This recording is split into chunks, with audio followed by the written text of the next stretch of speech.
It's that time of year again. Oh my god! What the hell is that? Oh, that sounded like the invasion of Oh god! That takes a lot of air. All right, hang on. The announcer from last time died, so we got that. One more. Oh god, sorry, I had to take a deep breath after that. 1 sec. Alright. Happy second 2020, everyone. Yeah. It's all shit. Oh god. I don't know, man. Such an upbeat start. It's not like it's so bad that half of the royal family just decided to know. Don't date this video. Oh, the 2020. We're not going to date the 2019 award show, we know, Lewis. Yeah, don't No, of fucking course date not. it. I'll give him an indication of when this was made. Anyway, just to cover ourselves, let's all make sure to declare allegiance to our Chinese overlord. Go full way, HO. Better. It'll do. Right. Yes, welcome everybody to the Nottaku Anime Awards 2019, because we are now in 2020, so it's time to look back at the year of 2019 and see what was good and what wasn't good. Very little and not much. Yeah, I was gonna say we all get to enjoy 2019's frankly pathetic contribution to the fucking field of anime. It tried its best at the beginning, then it stumbled over headfirst into a pile of horse dung. I don't know. Not, I think not even particularly funny horse dung, just a pile of horse dung. This is kind of unfortunate. Yeah, this is a bit sad, really. I found some good stuff at the beginning and some good stuff towards the end, but the middle kind of lost the the bit where it plot. found a horse dung. Anime itself had a midlife crisis. Yeah, pretty much. It went out, it bought a Ferrari, it decided that Nobunaga needed to be like a 10-year-old girl, and... Oh, don't even. I've actually got that queued up. Like fucking. Oh, dude. What is it? You're not I mean, the how only many person times? that's got How many something times have they crazy done than that now? Multiple times at Exactly. this point. It's just their go-to. Dude, I Yeah. don't even know how old Nobunaga is in the Fate franchise, and I don't want to question it. I can't remember. Otherwise, you might have to question your morality over all those wanks. Nah, more on the lines of I wouldn't have to throw her into battle anymore. Got a 10-year-old No. girl, and I'm like, alright, go in there and fight the monsters. If you don't I'll know, admit, not my proudest wank. if you don't know their What, the age, you can monsters? still conscript them. Oh, Mm. right. So, as this is going to be a very similar format to last year, we've just changed up some of the awards and actually got less of them because last year was too many. However, we still... Yes, I know, Hugh. Do you? Can we take a screen cap of that new messages feature? Oh yeah, we'll put it on the side like Twitch chat over the course of the fucking That'd be quite cast. good. We'll just slowly but surely paste All Star in there. But yes, as with last year, we've all given nominees to each of the awards. But of course, we need to know who we are to know who is giving nominees. So shall we start in the order that we will be presenting our nominees in? No. Okay. Alright, cool. that got that one sorted nice and well. Yep. Well, Solid, nice. I guess that's the end of the podcast. Bye everyone. Thanks for listening. Mm-hmm. See you in 2021 for our 2020 cast. Recorded in mid-March. Wonderful. It's the last chance we'll get before the world ends. On the plus side, at least it'll be out for the 2022 New Year's resolutions. Oh shit. I'm Hugh. I'm the podcast equivalent of the most Oscar baity film you'll ever see, in that I'm only cared about by pretentious fucktards and rich white people from California. I'm not from California. Oh, I am that's pretentious. awfully wholesome. I'm Ben. I'm the podcast equivalent of the Crunchyroll Anime Awards. No one looks forward to me, and then when I arrive, they just moan about how my opinions are shit and nothing matters in me. At least he's aware. Hi, I'm Joe, and I'm the podcast equivalent of the period of time between Christmas and New Year's. Hungover, full of cheese, unsure of the day of the week. I'm pretty sure it's a Tuesday. Lousy smarch weather. Yeah, about to say 13th day, 13th month, etc. Hello, I'm Lewis. I am the podcast equivalent of that one anime gif of the girl desperately trying to choose between two options, in my mind being metaphorical for good action and best drama, and then being offered the cantaloupe of unfettered mung that has been this year. Did you make a Charlotte reference? I don't know. Is the woman's name Charlotte? No, I the think woman's this from the show's called Charlotte. Charlotte's a comet. Charlotte I was a did not- desperate I attempt have no to make idea. a new. Charlotte was a desperate attempt to make a new clan ad that failed. It actually was a desperate attempt to make a new Angel Beat that failed. Oh, I liked it. We'll continue later. I was about to say a desperate attempt to make Clan Ad but failed. Ah, yes, the slice of life genre, as we call it. Yay. What about the other guy? I'm Alistair. I'm not the podcast equivalent of the Crunchyroll Awards because I actually have films in my nominees. I don't have salt well, in me whatsoever. Someone's salty. Jesus fucking Christ. He's Yep. so salty, he's a pile of bacon. What? All right, cooking joke. Cooking joke that apparently went over everyone's head. Salty food. Oh, fine. We don't cook you. Fine. So Like- first award, then first award. Pistachios, The first award is the cooking award for saltiest Right. food. I think I know Hughes. I think Hugh's the saltiest food. So Boy. we'll get this started. And like last year, we've got some sensible awards, but at the same time, we've got some joke awards that we've all made up. Each one has made up their own. And to start things off, we're going to start things off with Hugh's joke award. Oh, it is mine, isn't it? This is the It's Not a Phase Mum Award for Worst Decision. This can be presented to either a character, a situation, or an anime that made a decision that simply made you groan or upset at the sheer concept of it. And since I am the first who is going to be nominating, my nomination for that is Wataten, otherwise known as An Angel Flew Down to Me, for the sheer reason that it decided that it was a great idea to have its main character be an actual paedophile and it be a happy slice of life show. Wait, what? Yeah. What? Yeah. The main character is like an 18-year-old girl who's infatuated with a small child, and it's played off as being cutesy and funny. Oh, it's Shotacom. Oh, it's girl.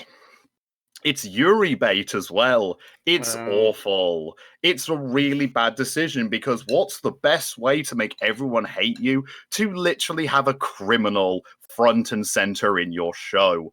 I got about 20 minutes, well, not even 20 minutes, about 10 minutes through the first episode before I decided that I didn't want to have this on my permanent record, switched it off and went and cried myself into a nice little ball. Your NSA agent already knows. I can't remember. Is that the one about the maid?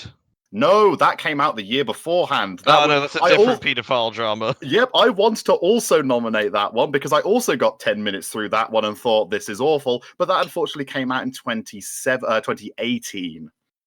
So there have been two in a row, Yuri bait paedophile shows. They were literally two in a row. Apparently there's one a year. My nomination for the It's Not a Phase Mum Award is We Never Learn Bokuben for the second season as a whole, which came out last year, of a show that's about... They all came out last year, mate. I know. Well, I'll go back to my hole. Please do.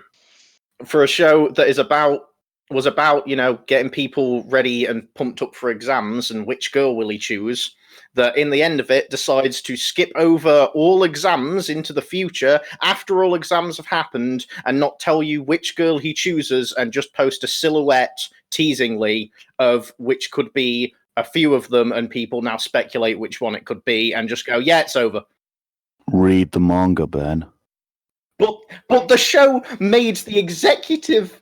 They made the executive decision. Some director sat down and when this entire show is about getting these characters so they can pass their exams and go into what they want to go into, and then skips the entire exam part and then also just goes out from the tension of the entire thing of every girl, because it's a slight sort of horror show of which girl does he choose, because he does choose one of them as a thing, pushes one of the girls so hard, including cutting content for all the others above all else throughout the entire series, to then just skip ahead, skip past exams, skip any confession, and then just insinuate it's the silhouette of a completely different girl that hasn't been focused on at all and had her content cut, that's just there and possibly dating him.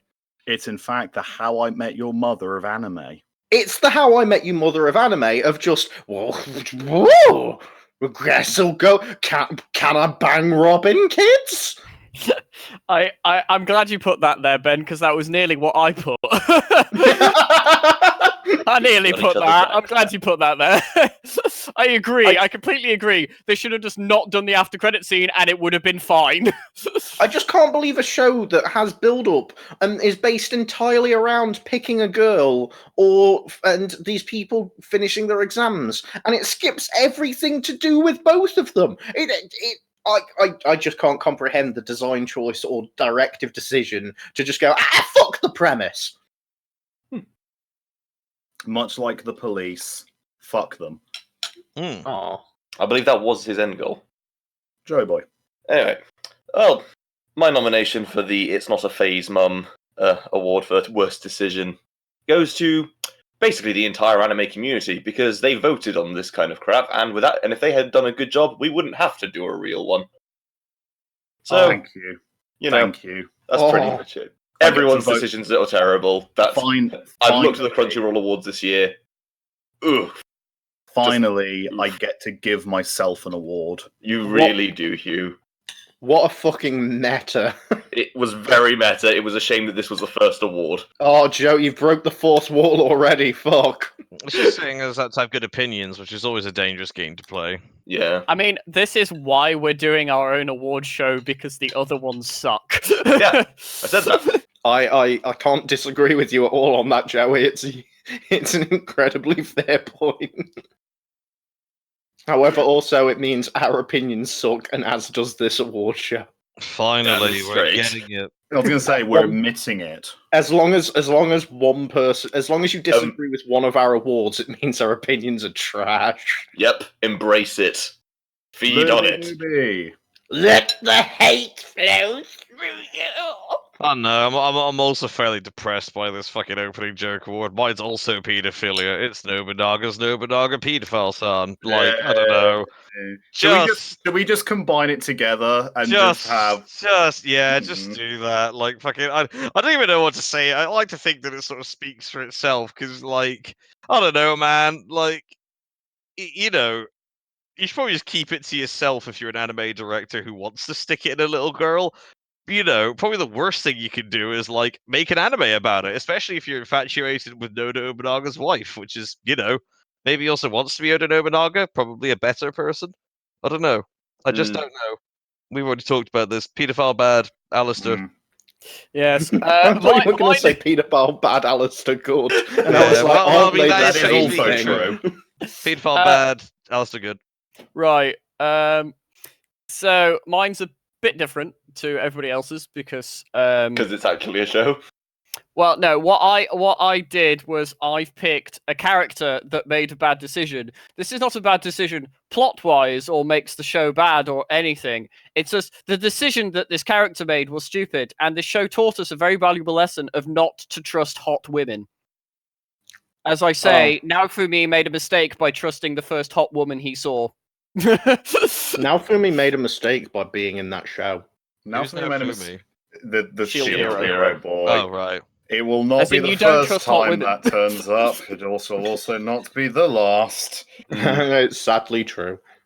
After that lovely introduction of a joke award, we now move on to our scheduled programming of starting with our genre awards and beginning with best action for best action show or film this year of anime. Hugh. Managing to completely and totally sneak in by coming out in Japan in December, but in all Western countries in January, and having only seen it, I think, November, when Lewis, while drunk at his home, went, "Hey, we need to watch half of a movie." And I went, "What do you mean half of a movie?" And he went, "You don't need to watch the first 40 minutes. It's good, but you don't need to watch it." And proceeded to show me 40 minutes of Broly, Goku, and Vegeta railing against each other. That's Autistic right. monkey fight! That's right. My nomination's Dragon Ball Super Broly, which I would have nominated for Best Action even if I hadn't have watched the first 40 minutes, which I went back and watched and thought, this is good. You don't need to watch it. Because at the end of the day, what is better than a show that has been perfecting action for like the last 20 years and decides we're just going to put 40 minutes of 3 giant muscular dudes flying through the air, punching each other through giant ice sheets, and have it be musically perfect, camera-wise almost perfect, the acting perfect enough to make all of the punches and all of the actual sounds make it feel weighty, and have me completely aware that despite the fact this is all happening, there's still major threat in this. Great action movie. I can believe that. Mm-hmm. Like, I've seen clips of fight scenes from Dragon Ball Z, like recent stuff from them, and a lot of it looks hype, but I can never get into it because it always feels insurmountable, you know, and feels like if I dive into just a random movie, I'm gonna have no clue what's going on and not enjoy it. I literally But- never watched Dragon Ball before this But point. you Just have before given we me- start discussing, can we get through all the nominees first and then discuss? Because otherwise this is going to take forever. Go. My nomination is Promise. Studio Tigger, yes, from Winnie the Pooh. Studio Um, T, I My know church her. is big and it keeps getting bigger. Anyway, That's because Jesus Christ is my Tigger. Pretty much Hugh's description was perfect for this as well. Like, amazing art direction, absolutely stellar soundtrack that just got your blood pumping from the intro alone, great, ridiculous, over-the-top trigger action, mech fights being brought back in an amazing way, great over-the-top hero characters, interesting characters and plot points, and cool villains, and great descriptions behind the fights as well. There's a giant mech fight between two people in it, and one of the mechs is used for terraforming a planet, and so every attack it has, like a giant laser gun, they have some ridiculous reason as to why this terraforming mech would have this, and it's like, the laser for removing mountains and creating flatland for farming. And it just plays so well into the non-stop action. And Trigger's format works so perfectly in a movie because you don't have time to sit there and go, yeah, there's the twist. That's the twist. 10 episodes later, I know the twist's coming. Here's the twist. It's just non-stop action going from scene to scene of just unending hype. It's a ridiculous movie, and there's moments that's like, what the fuck, as you'd expect from something Trigger, but it is just blood pumping, adrenaline filled hype from start to finish that when I watched in the cinema made me want to just jump out of my seat and fist pump. Nice. Joe. My nominee for the best action show goes to Vinland Saga.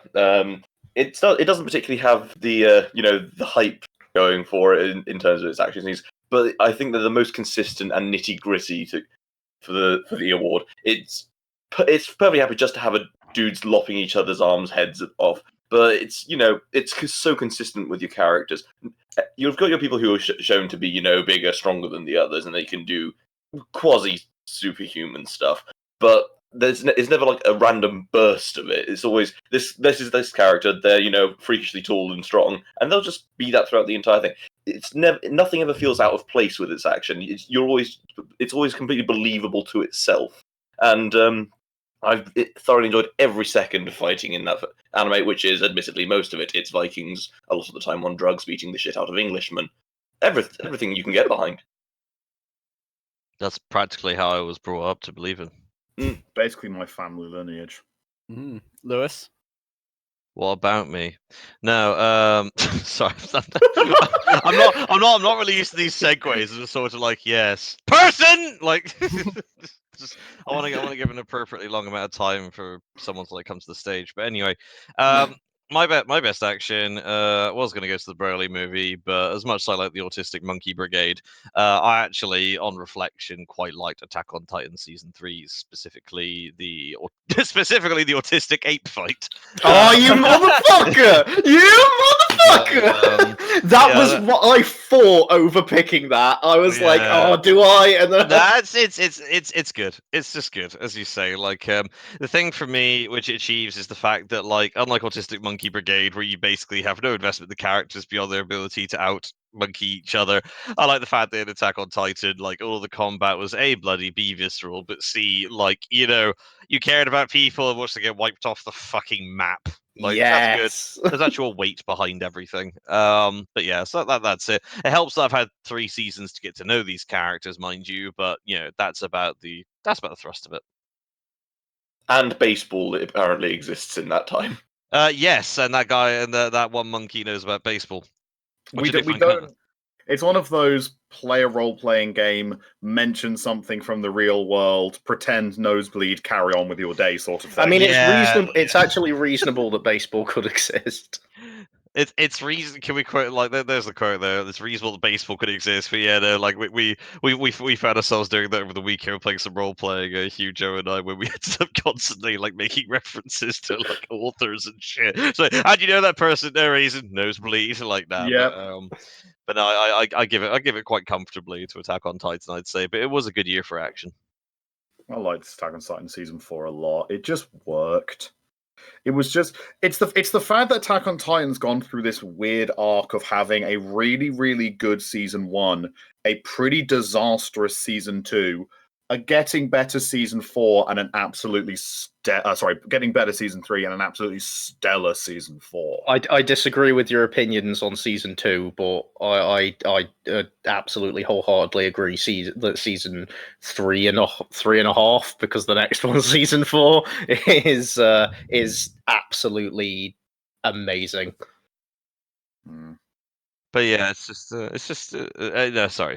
It's just nice to It's nice to have that sort of as a bit of a swing. Yes, you know very much so. Because the thing like about a baseball swing. Oh, that's a baseball. It was a baseball pitch, Hugh. Baseball pitch. They didn't have bats. Jaggers. I'm sorry. I'm sorry. Jaggers! But the thing which I actually quite liked was, you know, if you watch season 2 in one sitting, it's quite tolerable actually, and then it just kind of gets right back to it. And that's not the last time that Attack on Titan will feature on my list.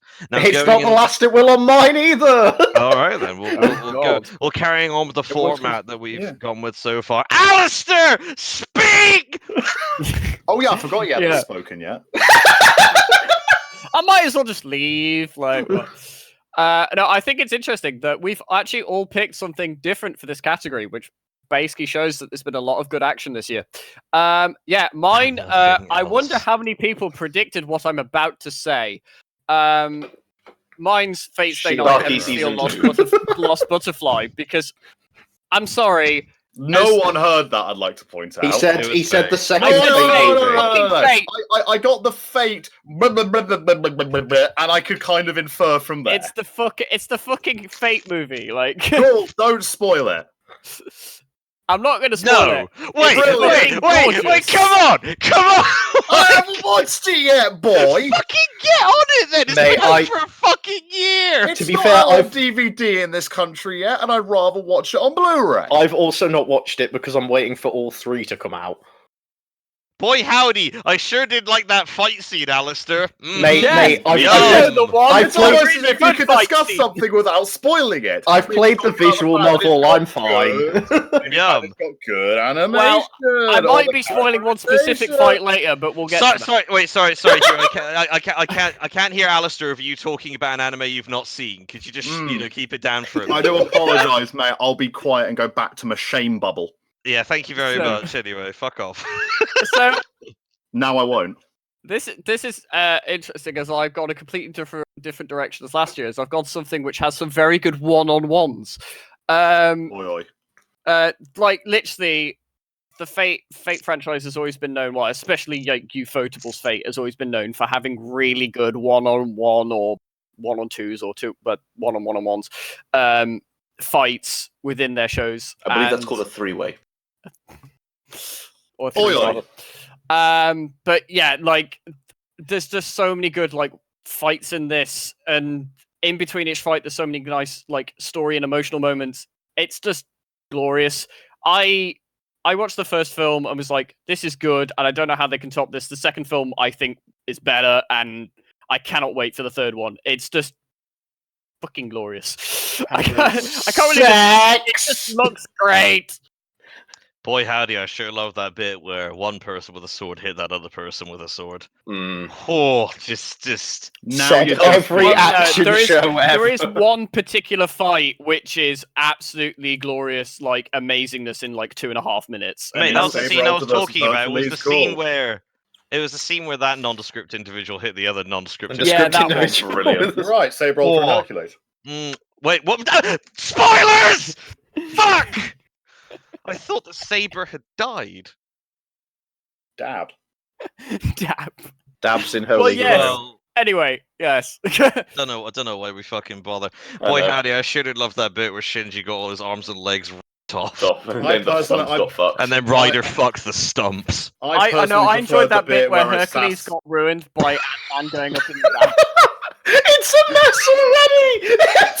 Of course it is. I will say, Hugh had right of way, given that he was already halfway through a sentence before you started seeking Continued and answers. then gave up! As it turns out, I literally don't give a shit. Yeah, the ultimate. It turns out it's not very good. If his fate items don't come with wafers, he's not fucking interested. Oh, No, but you man, I'm not even joking with you. I'm literally holding one of the little cards you got with the wafers right now. Oh, I have them Buddy. all. I have them all blue tacked to my wall. Hey, Passion Lip, how you doing, girl? Don't Next, forget. sounds like a porn star. What the Fucking fuck wave is a catcher. passion lip? next Basic award. It's the next Pokemon. It's the chav Pokemon in fucking Sword and Shield. What the? Oh god. No, Let's not go there. No, seriously. What's a passion lip? Big titty Sakura. That's it. I'll tell you when you're older. Does anybody have anything else to say as regards? we Or- are the same age, asshole. Quite literally, in fact. Yes. Oh, you're you're still winning, winning, son. I will still tell you when you're older. It just feels like I'm losing all the time, Pop. It's all right, man. We'll go play some catch in the back garden, and you'll feel better. I'll buy you a burger off the dollar menu. My Yeah. treat. Game set. I don't even know what that even meant. Nah, I think it sure. just means game set, if I'm honest. mate. Fair. I wouldn't look too hard into it. It's Dude, fine. remember I'm when just, this was I'm on- just having a moment. Has anybody got anything else to discuss on this? award? No.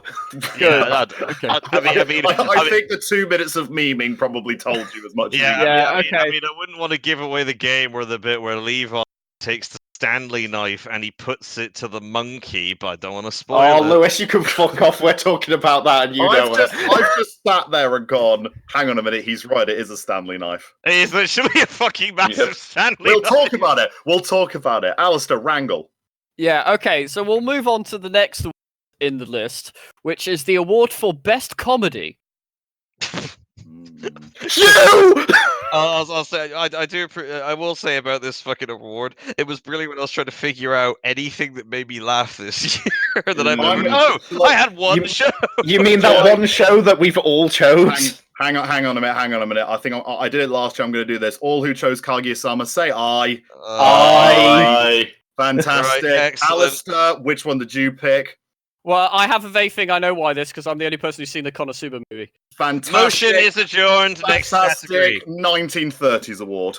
Yes. I don't think there's much more to say other than it was an amazing comedy. It made us It laugh. was the French only scene comedy. was really good. It's the I'm- only fucking anime that made me laugh. I was tempted to pick something else. I think the problem is we've talked about why Kaguya is funny. We haven't spoken about the Konosuba movie. So, Alistair, why is the Konosuba movie? Well, I mean, I put the Konosuba movie here because it's like the most I've laughed in the space of an hour and a half, I think, I've ever done, ever. This is like, I mean, you all know how much I love Konosuba. Well, and yeah, this- can I make the quick potential bias statement that you decided this was your favourite thing of the year before you saw it? I didn't. You did. You literally You said did. that. You Just said multiple those words times. out of He did your say- fucking whore mouth. He did. You did say in Japan this is going to be 10 out of 10. I mean, I was expecting it to be, and it was. So it's fine. No bias. No bias to be found here. No sirree, Bob. No, it's just, to be honest, like, it was a toss-up between the two. Like, I was thinking of putting Kaguya-sama up here. However, Konosuba's humor just fits me more in the sense of the humor that it has. I just found it funnier. But, I mean, it's very hard to compare the two types of things because it's two very different senses of humor. It's very, very clever humor versus very character-based, more kind of situational humor. Slapstick humor. Yes, Yeah. exactly. And there's a very, very different aspect of it. I had other ones that were why I was tempted to put in contention, but it's one of those ones where you sat down and went, yeah, that one's just the best. Like, you can kind of go and say, I enjoyed another one, but Kaguya-sama was just the best out of all of them, and it was the funniest out of all of them. And so I kind of sat there and went, yeah, there ain't really a contention here. Yeah, it's pretty much the most like subjective award, I'd argue, which is did it make you laugh? Yes, no, and it's like, well, this did. Okay, Yeah, like brilliant. Yeah. I say we push on. Okay, and we push on to 1930s award. Well, that's Lewis's joke award. I will as we take a introduce break. this. So, wait, take a break. As in, take a break from the. Yeah, I mean, Mate, he's fucking just really, eating a Kit Kat. Yeah, it's only a fucking joke award. I mean, why even fucking think? I'm Right. interested because I forgot what award this is. I don't know. You're just whether that making him makes up me on the feel- fucking spot. I'm I don't know. not. Go I don't ahead, know if man. that makes me feel better or worse. So the 1930s award is the end of the 1930s for a show which started off pretty mediocre and then degraded so badly, even you had to go, what the fuck happened? So bear in mind, this is not something good that became bad. This is something mediocre that somehow got worse. Oh dear. Huey. Well, Hugh, given that you're first, you clearly remember this award and the award that you gave it because you care about me. Like I cared about your shitty fucking I joke do award. care about you, Lewis. That's why I'm giving the award Food Wars Season 4. Oh yeah, that's a good pick. Food Wars Season 4 started off, and you can remember back when I was doing the backpedal segment where I'm like, it got good again. The good again was like, it's not amazing. It's like, fine. I watched it and I was a bit happy. I started to see the cracks when at one point it showed a dish off, and it was a dish made by one of the Elite 10, and it went, this dish wins. And upon being asked, why did the dish win? The show went, and now the next dish. And what? And it was at that point I started to realize the show was starting to fall down a little bit.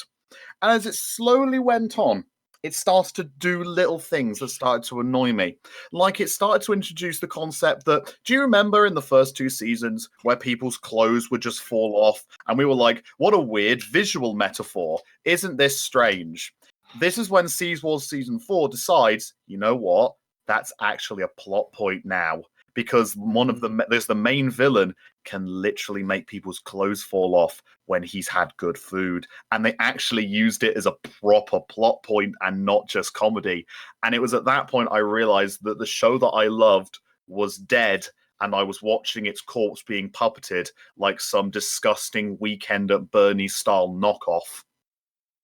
The old king is dead. Long live the king. I realized it was dead quite a few months ago when I read the manga. Was that Don Flamingo there, Ben? If it was, it wasn't actually intentional. But let's go with yes. All right. Ben! Yep, thank you. I couldn't stop before someone yelled my name. So I mean, I literally did, but sure. oh, sorry, Huey. My choice, I actually struggled with this one because despite the fact there were a lot of crap shows, I didn't start watching any. Then how did you know they were crap? Because you guys told me. Form your own opinions, boy. Continue. Well, to be honest, when I looked at like Nobunaga Lolly, I didn't think, yeah, that's going to be a damn smash out hit. Well, But, the point You never know. You were correct, but you never know. Well, you see, that's the point of the award bed. That started off bad. It didn't start off you're right. mediocre. You're right, but the award I went for, the one I went for, was Shield Hero, a show of which started off mediocre with some minor hope for the isekai genre that you all desperately tried to quench in me by saying it won't last, and boy gee golly did it not last when a show that started with a kind of interesting premise but still sort of story goes through, thinks it might get you hooked, and then suddenly turns into a generic isekai, has another decent moment, and then suddenly goes, I'll free her from being a slave, and then, oh wait, no, she wants to be a slave again. Then the show decides to go into, I will form the lolly harem, as he forms the lolly harem and everyone unites to fight the Pope and everything's good again, as it becomes the most generic jailbait piece of trash that I've had the displeasure of hearing about and hearing people like in a long time, and it's simply because I got suckered in at the start of thinking it might not be. Joe. I enjoyed it. Wrong, Joe. I mean, it might not be pretty quick because it's also Shield Hero. Fantastic. Yes! Lewis. No, I'm kidding. Yeah. Let me at least give an anecdote. No, that's why I said I'm kidding. I don't think you were. Mm. But for some reasons, things has been, this was quite a hard award for me to actually pick one for because there wasn't enough show. There probably were harder car crash shows of mediocrity, but I struggle to watch the mediocrity ones anyway. Like I didn't really watch enough shows full the way through. Somehow I did watch all of Shield Hero, probably because you and I had a pact at that point. I think we had to watch it together because we couldn't let the other one go down without help. And yeah, it just kept getting worse. That was. Whew. I personally thought it was shit to start with. Lewis. What about me? I'm sorry, but so mine's a minor one. None of you probably saw it. This is like a very minor tragedy on my behalf. I quite like the 19th century in terms of its like storytelling presentation, and I quite like its presentation in terms of style. I think Bloodborne's a kind of classic example of that. Aesthetic in action, very gunpowdery, very sort of like, gothic. I quite like the European aesthetic of that era. So one day I found a manga a year ago, and I bought it, and I took it to Latvia, and I read it, and it really wasn't good. It was generic fucking trash. I know what this is. Yes, and that manga was called "To the Abandoned Sacred Beasts." I read. Oh my god! 3 volumes. Oh my god! You read the manga? I started with the manga, my son. I started with it when I went to Latvia a year and a half ago, and it was mediocre because it was basically just generic fucking shonen bullshit with an invincible main character, and it was very weeby. So I was like, okay, that's pretty shit. They're in Latvia now. So when this anime came out and I watched it, and I was going, what the fuck happened? You knew that you fucked up big time when you've taken something so mediocre that style couldn't overcome substance and then fucked it into the dirt. I wonder who the fuck made this anime, whether they read the manga and whether or not they had more functioning brain cells than testicles. It's bad. It's really fucking bad. It was super goddamn bad. I quit after episode 2 because I was like, I had minor hopes for the show, and they've already been crushed. I hit 3 because I thought it might have been funny enough to warrant watching, and then it just was depressing. I went back and listened to last year's award cast, and I just reminded me again. I could just listen to Lewis like rant about shit shows all day. It's almost like we should have some kind of podcast-orama. But yeah, like... But the other three of us sitting there going, wow, nice to see the host has a favourite. It's fine. We'll make our own podcast with blackjack and hookers. I personally approve of this maneuver, but no, this show was complete and utter fetid mung. Alistair. So yeah, mine. I picked a show that, looking at the poster and the style of it, I was like, this looks like this could be interesting. It looks cool and whatnot.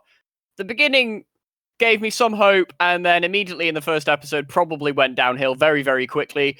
I'm talking about Fairy Gone, because it looked like it could have been cool, God, it just turned into a great big pile of shit very quickly. That's literally got the exact same quote I gave to Lewis there. If I made it 2 episodes, then when I had minor hopes for this show and it's already dashed them. Yeah, it's just... You wonder how some shows fuck it up that badly. It must be said that a narrow second place for this award went to No Gun Life, but I'll talk about that later. No, because that did start off good. I was surprised that wasn't going to be your first one, but then again, it's the whole idea that it started off mediocre. As Joe says, it started off good and lost potential. Abandoned Sacred Beast was already a mediocre disappointment, then it somehow fucking killed itself in the maternity ward. Like, it just... God, it really failed. did. Like, it just failed. It walked in and said, hey, here is a girl who is depressed. Her dad, as a dragon, is gone. Are you going to make that person a main character? He's very gone. Is she going to do anything? No. It's pretty awful. But yeah, ironically, both Alistair and Lewis's picks both feature bland female protagonist with rifle. I'm glad that shows are finally paying attention to the fact that Full Metal Alchemist had aesthetic. If only they also realised that Full Metal Alchemist had talent. Right. Anyway, next category. Best drama. My personal favourite. And back to the other our normal awards. Next award, best drama. Mine's this podcast. No meta. I'm kidding. It's the Crunchyroll Anime Awards comment section. That's a comedy, mate. Yeah, there you go. Thank you, Hugh. Thank you. Or is it tragedy? No. Is this a fantasy? No. Caught in a landslide, no escape from reality. Thanks, Rami Malek. My award, my nomination goes to... Right, hear me out on this. No. Because, hear me out on this. Because at times it's a bit more comedy, at times it's a bit more drama. I'd say it swings a bit more into drama. My Roommate is a Cat. Oh, no, wrong. Next. I'm kidding, Huey. Go. Basically, first 10 minutes, bad because it forgets to show off its interesting premise. Next 10 minutes, good because shows off interesting premise. Next 11 episodes, nice mix of the two. Drama going together with a depressed man learning to live because he has a nice cat. And I'm like, yeah, I can get behind this. Problem is, I didn't think that there was a lot of many good dramas this year, and I really liked My Roommate is a Cat. I just did. It was a nice show that kind of was drama-y enough to be a drama, but also had high kind of happy points enough to make me want to come back every single week and not just be a bit kind of depressed. I like that show too, Hugh. I'm glad you put that there. Thanks, Alistair. I was about to say it's a good pick, although I will say, is this a classic case of, I really like this show, it should also thank its lucky stars it didn't come out in a better year? I think that's probably one of the unfortunate issues. I think any other year it probably would have still have been... decent. I'm not saying it's bad. It would have been decent. It probably still would have been one of those ones that I at least thought about. However... probably if it came out last year, I probably wouldn't have put it as drama. It probably would have been one of those nice little sides, may have got a fan award. But yeah, I know this is not really selling this as a nomination, but I liked it. Ben. My choice for best drama is Beastars. It's just a really good fucking drama. Decent show. It's both furry bait and not furry bait because the furries will love it, but just because you're not furry, that's doesn't the mean you one which had shouldn't watch it. voring in it, wasn't it? Well, it doesn't have war. There's like characters get ate by the carnivores, but Voring. Boring. it has. It's just a really good show with like a really interesting, intricate world that I've gone into in other podcasts, so I won't go on about it here. But just the drama behind it of a student eating another student and who did it, who ate them, and then the stuff behind Legoshi's feelings and him dealing with and all of the characters dealing with their internal struggles put in a human perspective based off of the animals that they are is just so interesting and great to see and so applicable to real life problems as well. And each episode just has you hooked that it goes by so fast and you're just so intrigued by the plot, the characters, and everything going on around it. And that's pretty much exactly what a drama's there for. You're there for the mystery, you're there for the characters, you're there for the blow-ups between them or whatever. And that's what I was there for with Beastars. And it was just really fucking good and enjoyable. And it did not feel like any episode was like 25 minutes. It felt like everyone was like 2. Just brilliant show. Really enjoyed. I need to watch it. Is it available legally anywhere yet? It's not out on Netflix yet. It is coming out on Netflix. I'm not even joking here. In 6 months. Oh, brilliant. Oh, so it might be in other people's awards for next year. Netflix have somehow, I'm aside here, Netflix have literally decided that it's going to completely start going backwards when it's going, hey, when are we going to release these shows? 6 months? Sure!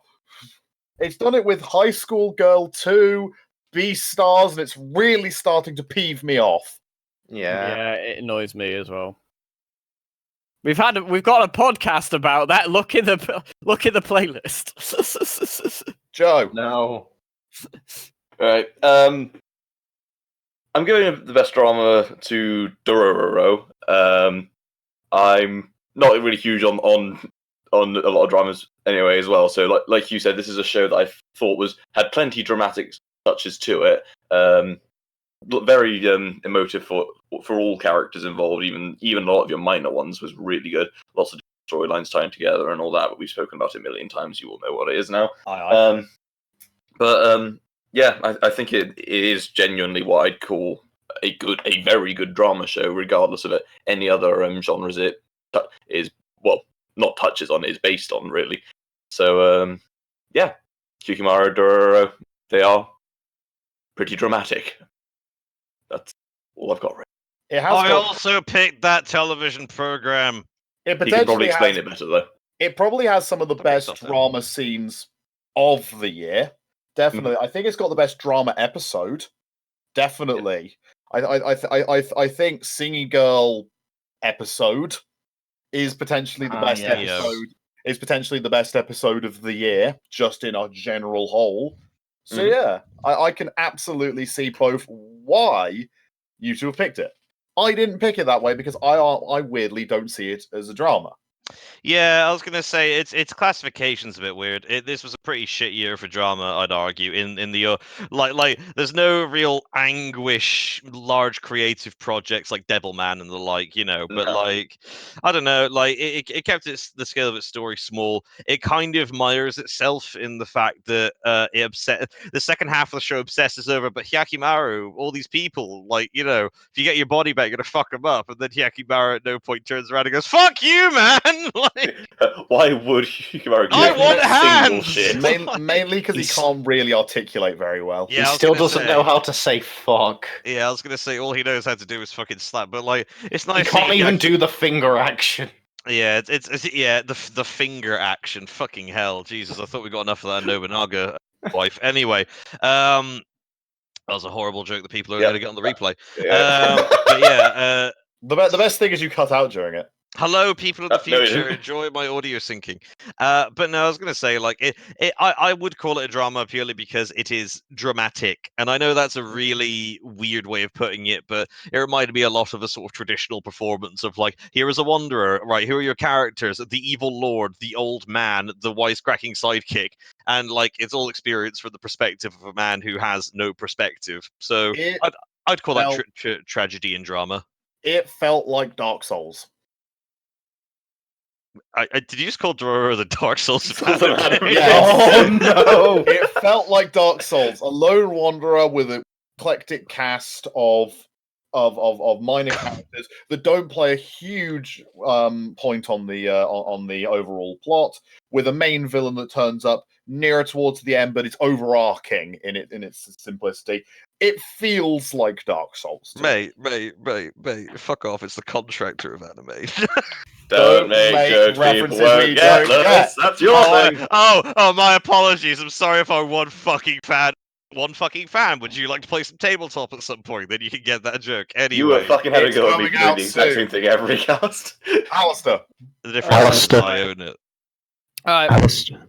After listening through all of that, I'm starting to think whether this could actually be classified as a. But it made me feel emotional, so I'm going to say it is. If it's Oh no! It's Bible Black again! Right, Alistair, if this is what I think you're about to nominate, don't. What do you think it is? If he says it's Just- Shield Hero, I'm quitting. Just say it. Just say it. Okay, I was going to say Carol and Tuesday. All right, fair enough. I thought you were going to say Domestic Girlfriend. You're good.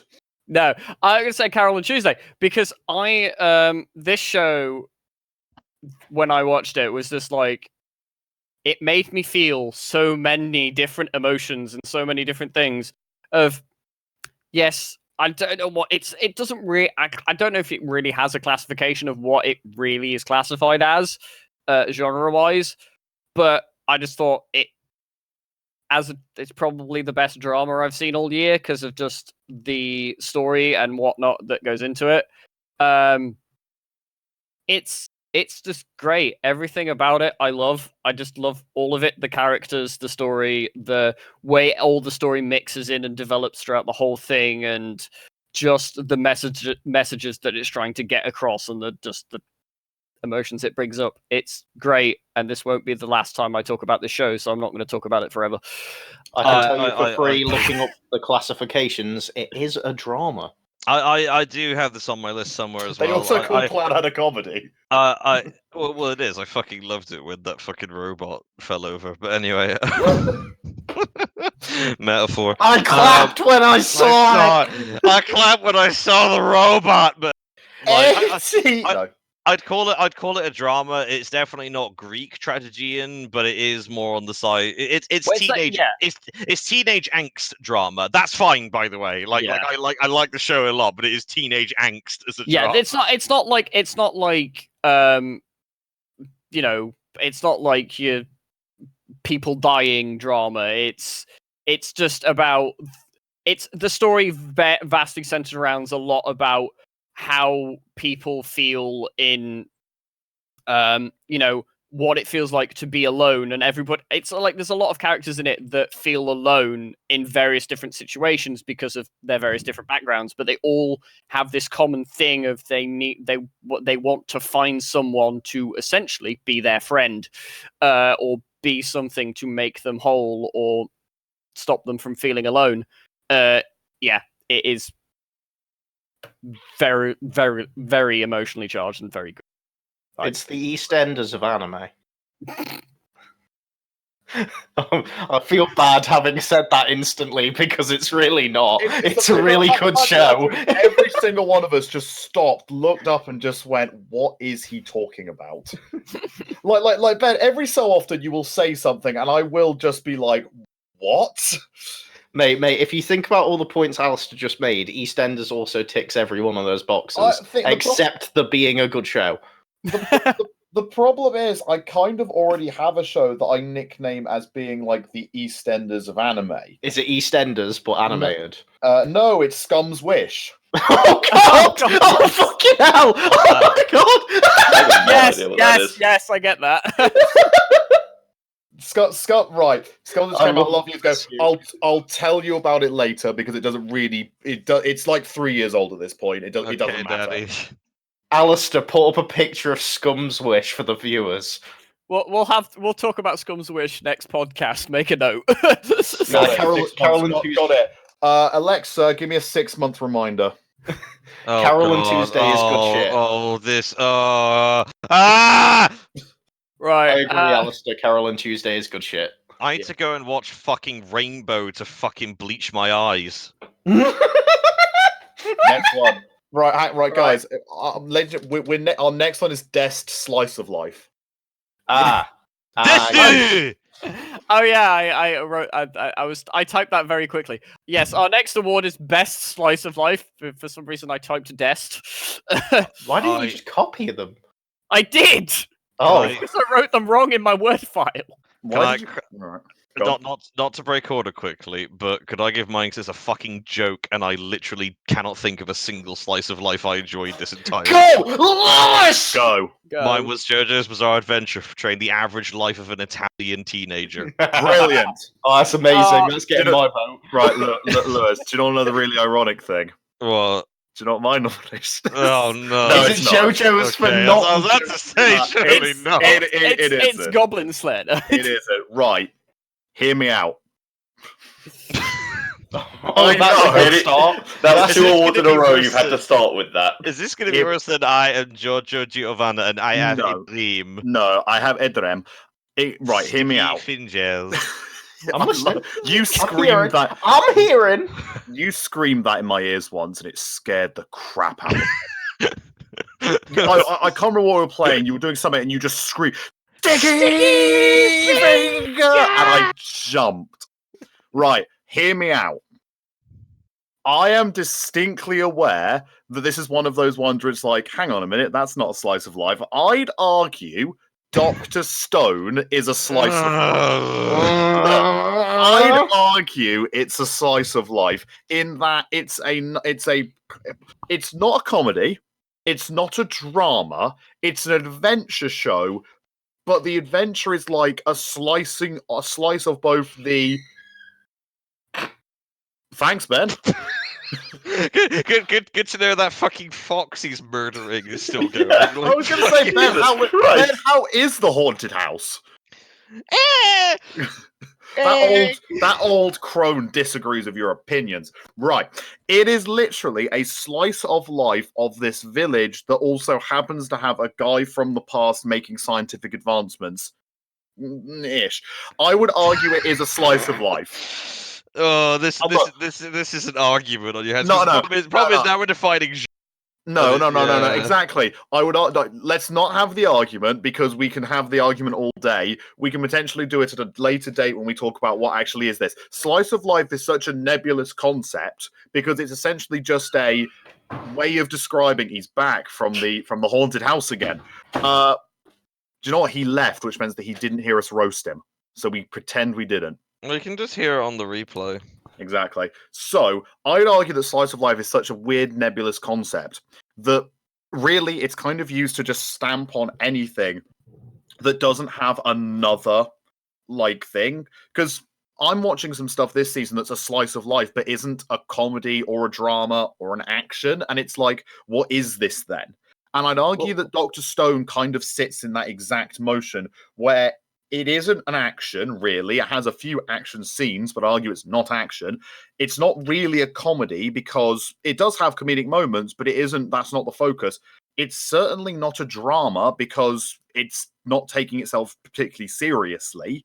So that leaves me with the implication that it's probably a slice of life. And I'd argue it is a slice of life. And as I've explained in lots and lots of other podcasts, I like the fact it has a breakneck pace. I like the characters, even though I'm completely aware that they are caricatures. But I still want to know what's happening next. I still like the fact I still enjoy seeing how it works, seeing how the day-to-day life changes, seeing what people are doing. I enjoyed the slice of lifeness of it. And if anyone argues with me, I'd like to point out that Lewis nominated Goblin Slayer last year, so genuinely come at me. I was about to say that I think I don't necessarily disagree because you could argue that any anime is because slice of life, every anime is a slice of the character's life, you know. And so I get it from that perspective, but in my head I always put it down as and you're about to take the piss out of me for my pick after what I'm about to say. But in my head, the slice of life genre is sort of like tied down to kind of could happen in real life. Sort of very If very I dropped like- you in the middle, very similar. Mate, I can't form alchemy out of rocks, and don't worry, you're gonna take no, the piss out of me for my choice Nork anyway. and Senku. He Okay. makes sense. Okay, I'll just offer my one piece. Just literally my one piece. I don't wanna my watch rubber- it. Mate, It's you too can't late. have that. Don my Flamingo's already rubbery been. pirate. All right, okay. A, I picked Goblin Slayer because of the ice cream episode, but B, no. I think for me, slice of life is a bit more defined by this could be any day in this period of these people's lives. Like, as in, pick any day of any month. Goblin Slayer is slaying goblins. Fucking non-Buri people are just going to fucking school with sticks. Technically, you. anything could be argued to be a slice of. No, Yeah, right, that's no, the right, thing. right. Look, Let's not have this No, argument. 'cause I'm not even fucking finished. Not even fucking finished. Let the man finish. I'm saying that this is marred by the fact that you then have to say that this is the most interesting period of the people's lives. So I can support the fact that fucking Senku's "fuck you, Hugh, interrupting me, asshole, for agreeing with you" adventure could be called a slice of life because that is just a day in his life inventing shit. nice. I mean, I also Fuck kind of agree. you. I also agreed do it with yourself. you to start with, and then was like my weird definition And I was like, of it. Hugh is being an unbearable cunt. I'm going to agree with him now.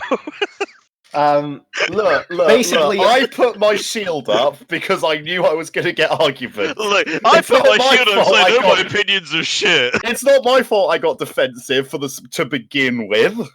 Look, I mean, it is. in a year where I don't think I watched anything that could actually reasonably be placed in the real world, I think slice of life is whatever the fuck we want it to be. And what is your best one then, Ben? It's fucking Fruits Basket. Oh, nice. Nice, Joe. No, Okay, all right, cool. We'll just not talk. I'm kidding. No, go ahead. I've not seen this television program. I It's- stopped watching it. I really enjoyed Fruits Basket, and I thought it was a pretty solid remake. The animation's really nice. It's got like there's some undertones of it, but I watched that are slightly creepy. But I watched the original when I was young, so I already had kind of nostalgia towards it, which may have fed into my choice for it or what have you. But basically, I couldn't think of anything that would fit into slice of life genre that I've really watched this year. I mean, the other one was Carol and Tuesday, but I couldn't bring myself for People Living on Mars to be slice of life, so I went for this one. And it's a show I quite enjoyed.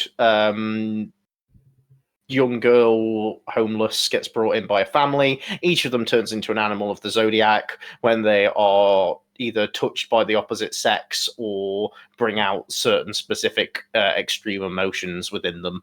And it's about them learning to live with themselves, her learning to live as a person, and just like all feel good sort of things, as well as the regular drama shit that everyone always goes through. It's the closest I could pull for a slice of life, to be honest. That's also a good show. I enjoyed it. I'm looking forward to season 2. Honestly, I wish this slot could have been taken up by something else that I have genuine, stronger emotions for as a show. But I really enjoyed this one, and like I say, slice of life is such a strange genre. Nebulous concept. Nebulous concept, yeah. That this is the closest I could get to my definition of slice of life as such. So, fuck me, I should be more like you in the future. Joe. Right. Well, continuing on the trend of all of us not knowing what the fuck a slice of life actually is, because it's, you know, as Please you say, have nebulous picked fucking concept. Dororo again. Mate, it's fine. Next year, Non-Non-Buri Season 3 comes out, so I already know what I'm... Go ahead. Wonderful. Oh, You told me off for Lovely. putting Konosuba. Bias! Bias. Oh, no, absolutely, and I'll stand by that. Continue. And I stand with Lewis's interpretation of slice of life being, you know, the average day of a character. I decided to go with One Punch Man Season 2. It's better literally than his 9 to 5. I mean, it's the same shit. It's the same thing every day for this man, and it's just him getting more and more frustrated with it. Was it particularly a great year for any of this? No, I don't think it was. It's the best I've got. I've never been one for slice of life shows, so I'm kind of useless for this one. I'll be honest. I never watched the Clan, as you know, non-Buries, none of it. So I absolutely forgot that One Punch Man season 2 actually came out this year. That's same. I actually rewatched season 1, and I was like, "This is amazing," and then season 2, and I'm like, "Yeah, this is pretty good," and I just forgot. And I think that's probably the most damning review of that show, that I just simply forgot of its existence. Yep, reasonable. All Move right, on. Lewis Literally already given it, mate. Oh, he went first. Shit. Yeah. Alistair. My pick. I've actually picked what I think is a slice of life. As in, it is definitely things that these girls could be doing. Well, I've already the girls. Yes, any show I watch has girls in it. It could be doing any single day of the week. And that is, how heavy are the dumbbells you lift? Because this show is, for me at least, perfection in what it was trying to do. It is a show that was basically trying to show off workout exercises. So basically, it got a bunch of cute girls to do a bunch of workout exercises correctly, educating you in all of these workout exercises. And at the end of each episode, also did one with you. And the opening was like a fucking workout video. Everything about this show was perfect for what it was trying to do, i.e. be a show about working out. And literally, it's the only show I can think of this year kind of that fits in this category that actually has done what it is meant to be perfectly. And you know what the best thing about it was? It's populated mainly by giant muscular dudes. Damn right. Yeah, Did you damn know? straight. Well, Hugh, off that point, did you know? Yes, it is in the same universe as Kengan In the same Ashura. universe as Kengan Ashura. It's almost as if we've had this conversation before. Oh, we did in the conversation, in the one Yes, where I went on about we Kengan did. Ashura for ages. Yep. But yes, I'll go to the shame bubble. But why did you get out? You're right. Shit. I should still be there from when I yelled just record Lewis. from in there. Among Us. right. So we're now going to move on. Unless anybody has anything else to say, we're going to move on to our next set of awards, which will be our character awards, starting with a joke award to break things up, which is my joke award. Which is, of course, with all characters, there are also other characters that are annoying. And my award is the Jar Jar Binks Award for most annoying character. So the character that basically annoyed you the most this year. Right. It's me, isn't it, Hugh? No. So. Oh no, he's gonna say bear with me for a minute. No. My nomination is not the most annoying for the character itself, but for what that character represented. Wait, have we? Right. What? I have gone for Raftalia from Shield Hero. Okay. Right. That's fair. That's fair. Raftalia It is begins. fair. Raftalia Say that, run begins. with it. Raftalia begins as a 10-year-old slave girl. Oh, Within shut up. Within the space of 2 episodes, Raftalia is now aged to look 10 years older, but is only like 2 months older. It's so everyone can feel good. Suddenly, it's the ability to go and fuck her and not bad about it. That's what I said. Because It's this about- show decides that it's going to lean in to the goddamn mother-helling idea that literally anything, as long as it looks like a 20-year-old woman, can have your dick stuck in it. I hate the anime industry. How is Shinobu, by the way? I hate it. I absolutely hate it. I think it is the worst thing possible. As long as it looks feminine, it's fine to fuck. I hate that. It is the most annoying thing the anime industry does. does. And Raftalia is this personification of it for me. And people decide that it's simply fine to ship her and the main character, to the point where when they kiss at the end of the season, people are like, thank God the kiss happened. I freaking hate it. It doesn't help that as a character, she's the annoying version of the overprotective, calls everyone Sama character that I also dislike. So it combines into this nice little nebulous concept of this hateful thing that's both hateful as a character and hateful as a concept. Ben! But I didn't you also love hate it? Monogatari. Didn't you love it when she decided she wanted to be a slave still? Ah! Didn't you Hugh, love it when Snail Trail got felt up by Araragi-kun? Hugh, on She doesn't look 20, so it's not okay. Hugh, on a similar note, I went for a character who I think I've genuinely only just remembered the name of, but in my notes I have written down as that goddamn fucking Shield Hero chicken lolly. I'll be honest with you. Lolly, yeah. I'll be honest with you. I originally had her, and I wrote Chicken Lolly. Yeah, Philo. You guys really yeah, Philo. It's Philo. Goddamn pastry. It's such a piece of shit character. It's just a girl that can turn into a chicken that they overly sexualize, despite the fact that she's either a chicken or like 8 years old. And She's not even that. She's like 2 months old. It's like, what the fuck are you doing? What the fuck are you doing right now? Not to mention the character is used for comic relief of, oh, I will just kick the enemy guy who feels he is just defending someone that has been raped. We'll kick him in the balls. What fun! And then she just sits around and in combat just turns into a fucking chicken. And I'm like, it's not even a good combat skill. It's just a piece of shit. And the character makes me uncomfortable when it's not a chicken. Why do they sexualize it? And why does he want to fuck the chicken? Why does everyone that made the show want you to fuck an animal? The creator of Beastars wants you to fuck less animals than the creator of fucking Shield Hero does. What? Joe. I can't speak because I like Monster Musume. So This bloke definitely got his side hentai, because this is genuinely a hentai like plot. Like I'm not joking. Like it has to be somewhere. The Monster Musume guy actually did get his start in hentai. Yeah, but you know I mean, what that I mean? doesn't surprise It's me.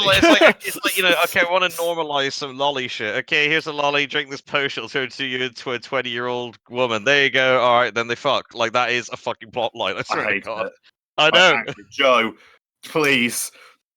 What do you want from me, man? Like, This is where he picks now, Fumi. probably on the level. My pick for most annoying character goes to Shinji Matao from the Oh, solid from choice. Fate Heaven's Field, Part 2. Heaven's He's Field. dangerous. Go on. Well, as I said, he does serve a purpose, as I know throughout. But God, if I don't know what it is or care. Most annoying character is just something who is just pointless for me, and he is completely fucking pointless to me. You don't? I don't understand how You they're mean you- expecting you to take Shinji seriously when he is a comic villain and then he turns around and tries to rape someone and we're supposed to take it seriously. I think he goes all the way from annoying to dangerous in my mind, like as a character concept. Fair enough. I cheered at the end of Heaven's Field Part 2. Yeah, but that's the But problem. we can't talk because- about that, remember? Oh, that's No, no. where it ends. No, but this is but this is a problem because we cheer when he dies because he's a comic villain. Well, all right. Comic. Yeah, fuck it. I don't care anymore. Like, Watch the it's- movie. Fuck it. It's not a fucking spoiler. Fucking the game's been out for 20 years. To be fair, he dies in basically every other one. Yeah, sorry about that. Genuinely. But It's alright, no, man. I've done it more than a few times. Yes, but you have. It's right. The fucker dies, and it's like you cheer for it, and you cheer for it because he's been set up to be this comic villain. Comic villains don't rape people. Comic villains are really fucking clever and conniving, and it's really fucking dangerous to represent them as bumbling idiots. But yeah, anyway, that's my perspective on Shinji. I've got oddly strong opinions. But what's your choice, Lewis? My choice is Again, not so much what the character is, so much as what it represents. I have genuinely forgotten their names, so they shall be referred to as Johnny Mentalist from Psycho Pass 3. Oh yeah, no. I'll be honest yeah. with you, May. Don't like Psycho Pass season 3, but I also don't remember his name. So Johnny Mentalist is going to be his name. No, Johnny Mentalist is his name. But Ben or Alistair, have you seen Psycho Pass season 3? No. I've seen some of it. I've not seen all of it. Okay, Or I don't give a shit if you talk about all of it. Yeah, right, I don't give a okay. shit either. We literally transition into superpowers. I don't want to talk too much about Psycho Pass 3, but we have genuinely now got a I've character. got things to talk about it. We have got a character with a superpower. I'm not kidding. He's got the ability to perfectly empathize with anyone, living or dead, and perfectly reconstruct crime scenes. Like this is some shit out of Disco Elysium, but like rather than having camp, it's still set in the Psycho Pass universe. Like he represents what Sherlock season 3 did, which is where the writers no longer cared about actually explaining where their clever detective drama got their ideas from. Instead, they just chalked it up to people with literal superpowers. Like he represents the death of a good show and the death of good detective drama. Also, he's just an annoying cunt anyway.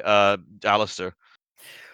Right, so for me, I decided to watch a particular show that everybody was completely hyped about and was like, "Oh my god, this is fucking amazing!" And I was like, "Okay, I'll watch this thing." Started watching it, was really enjoying it, up until a specific point where 2 characters were introduced, and to be honest, either of them I could have put in for this award, but I'll go for the one that annoyed me first, which is. I don't know how to pronounce this correctly because it's the most annoying name to pronounce, but Bible Black, mate. Zenitsu Akatsuma, or whatever his fucking name is. I don't care. I just call him Yellow-Haired Boy or Lightning Bitch from Demon Slayer because he is the most annoying fucking character in existence and it makes me want to drop the show. I have literally not finished the show because I find that character so annoying. That's because it takes screen time away from the girl. No, it's not even that. He's literally annoying. I hate characters that are just... They are a whiny fucking bitch who complains the whole time about, "Oh, it's so dangerous, I'm so scared." And is actually, like, probably the most powerful character in the entire show. And I'm like, dude, get over yourself. You are really powerful. Stop being a whiny bitch. Check your privilege. But yes, he annoys me a lot, and I know I'm not alone in this because I've read comments and also other people hate him. I went into my little bubble. Dozens! I went into my little speech bubble. I went into my echo chamber, and everyone agreed with me. I'm told Demon Slayer is actually quite a good show. It is. No, it's good apart from those A characters. few episodes around here, it's all right. Main character's kind of a milquetoast, but yeah. It's a show, the protagonist. Yeah. But, you know, I don't think he's that bad, mainly because, I don't know, I was kind of also going off of other shows like Attack on Titan, and it's like you see characters being afraid in that, and you see characters being afraid in Demon Slayer, and you like they're hamming it up for no reason. But at the same time, I can also reasonably understand someone being shit scared of the demon that could kill them without them even knowing it was there. It's for me, it's just that how I don't mind him being scared. It's how over the top scared he is. It's literally he's a whiny bitch, and it's not just quietly whiny bitch. It is loud whiny bitch, and it's just like I am so fed up of hearing your voice. It's an irritating character trope to be a loud whiny bitch, but at the same time, at least there's enough contrast in the character to make them interesting.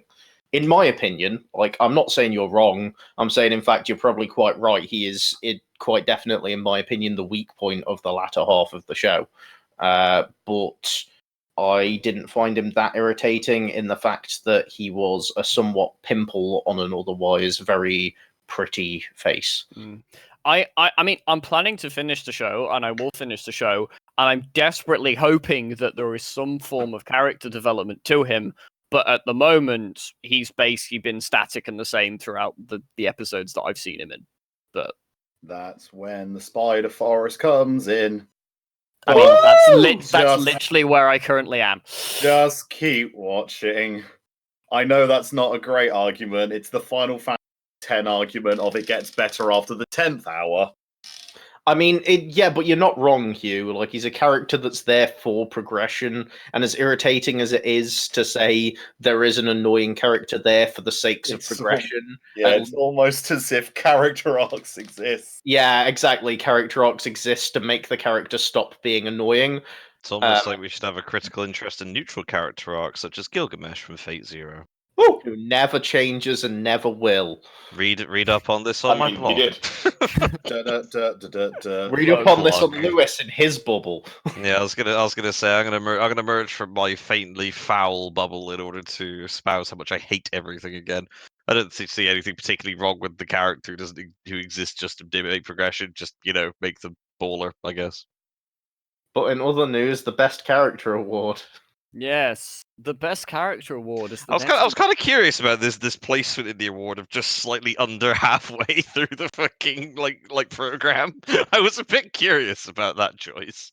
Look, just let it happen, man. I was going to argue this. I'm just letting Josh over. I'm not arguing. I'm just kind of curious as to the decision making. What?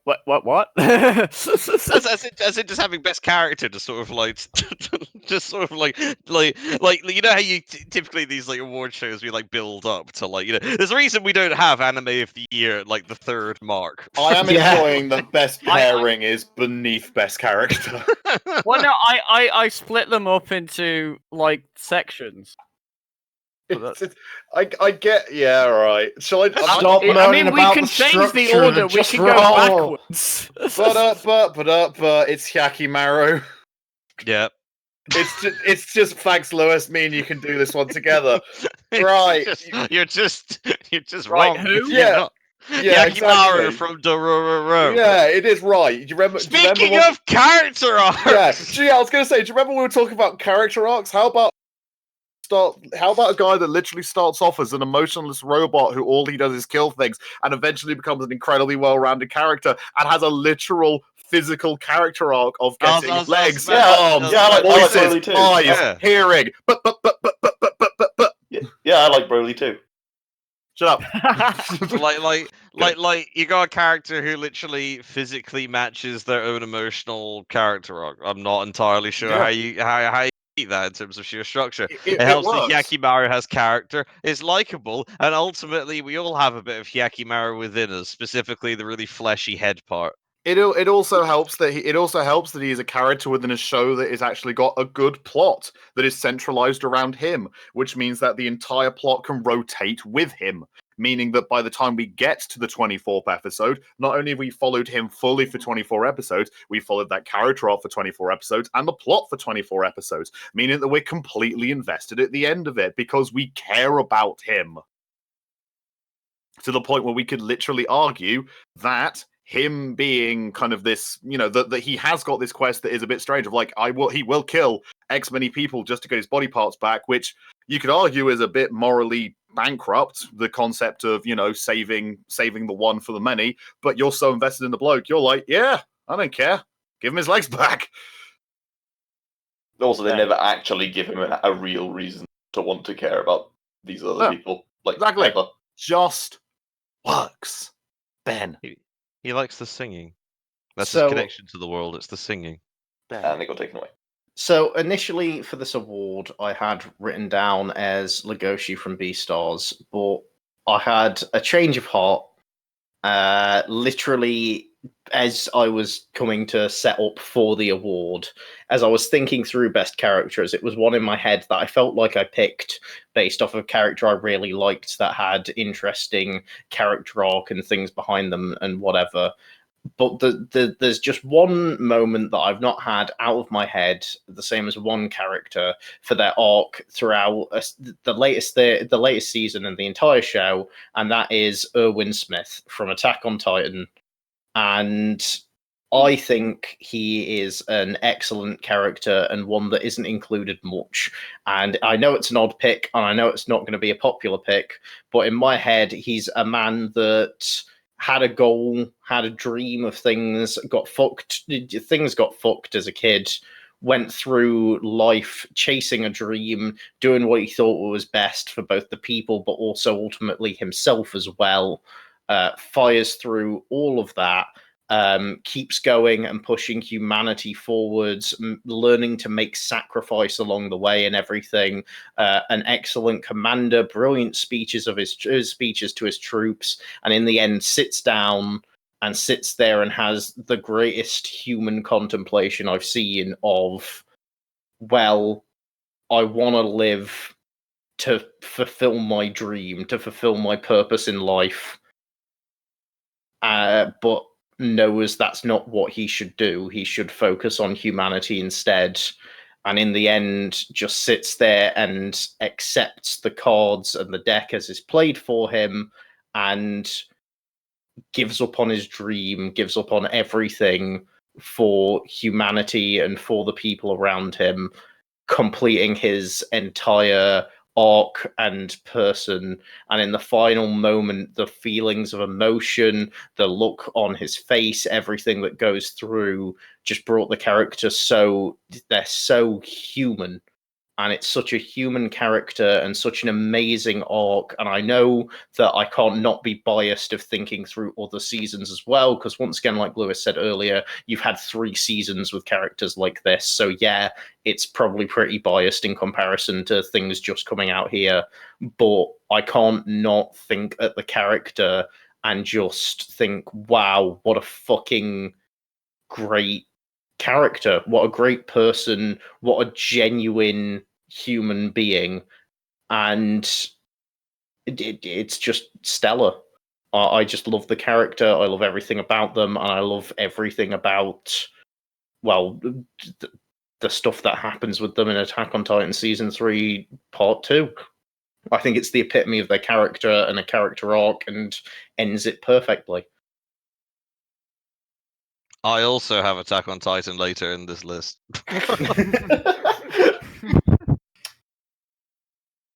We're not doing the name thing? Okay, cool. I'll just go. We were just waiting, mate. There we go. You call that bias, Ben? That's not bias. This is bias. It's fucking Gilgamesh. He is beauty. He is grace. He's throwing swords at your face. I have an excuse to put Gilgamesh in as best character. He was a side character in one of them, and he's showing up in Babylonia. I don't care. I love Gilgamesh. I will never not love Gilgamesh. As I said, you gave me an excuse to put him in. He's best character. Will always be best character. Done. Move on. Go. Time to change to Ishtar. Joe, you made me dribble fucking beer on my cock. It's time for Gil. It's time for Gil. Time for Gil. Alistair.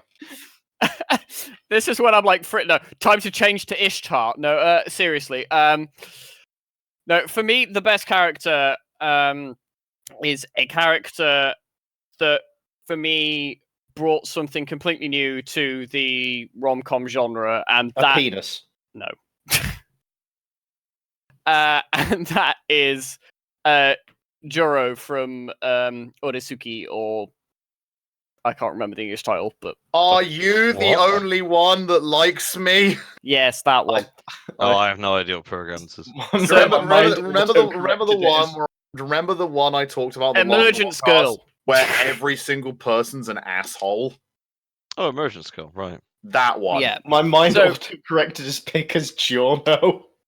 Go ahead, Alistair. So Joro is like, he was the most interesting main character that I have seen all year, in the sense of he is one of the main reasons that this show works in flipping the rom-com genre on its head. And he's such an, like, at the beginning, like I said when we discussed this show in previous podcast, at the beginning of the show I was like, well, I didn't particularly like what was going on until about 10 minutes into the first episode, where you get this reveal of, you hear his internal monologue of what's actually going on in his head, and the fact that he is this character who has this outward persona of he's trying to display this nice and lovely person, but on the inside he's just conniving and just like, I need to try and make this the best thing so I can become basically he's mentally trying to become the main character of a rom-com, and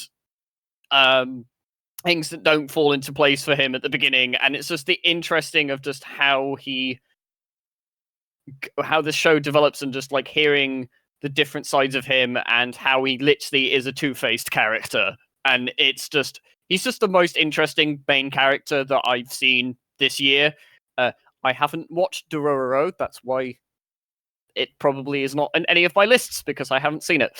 But for me, this is the most interesting main character that I've seen all year. And for a main character to be interesting, that doesn't happen very often because a lot of main characters are just self-inserts, boring blank slates.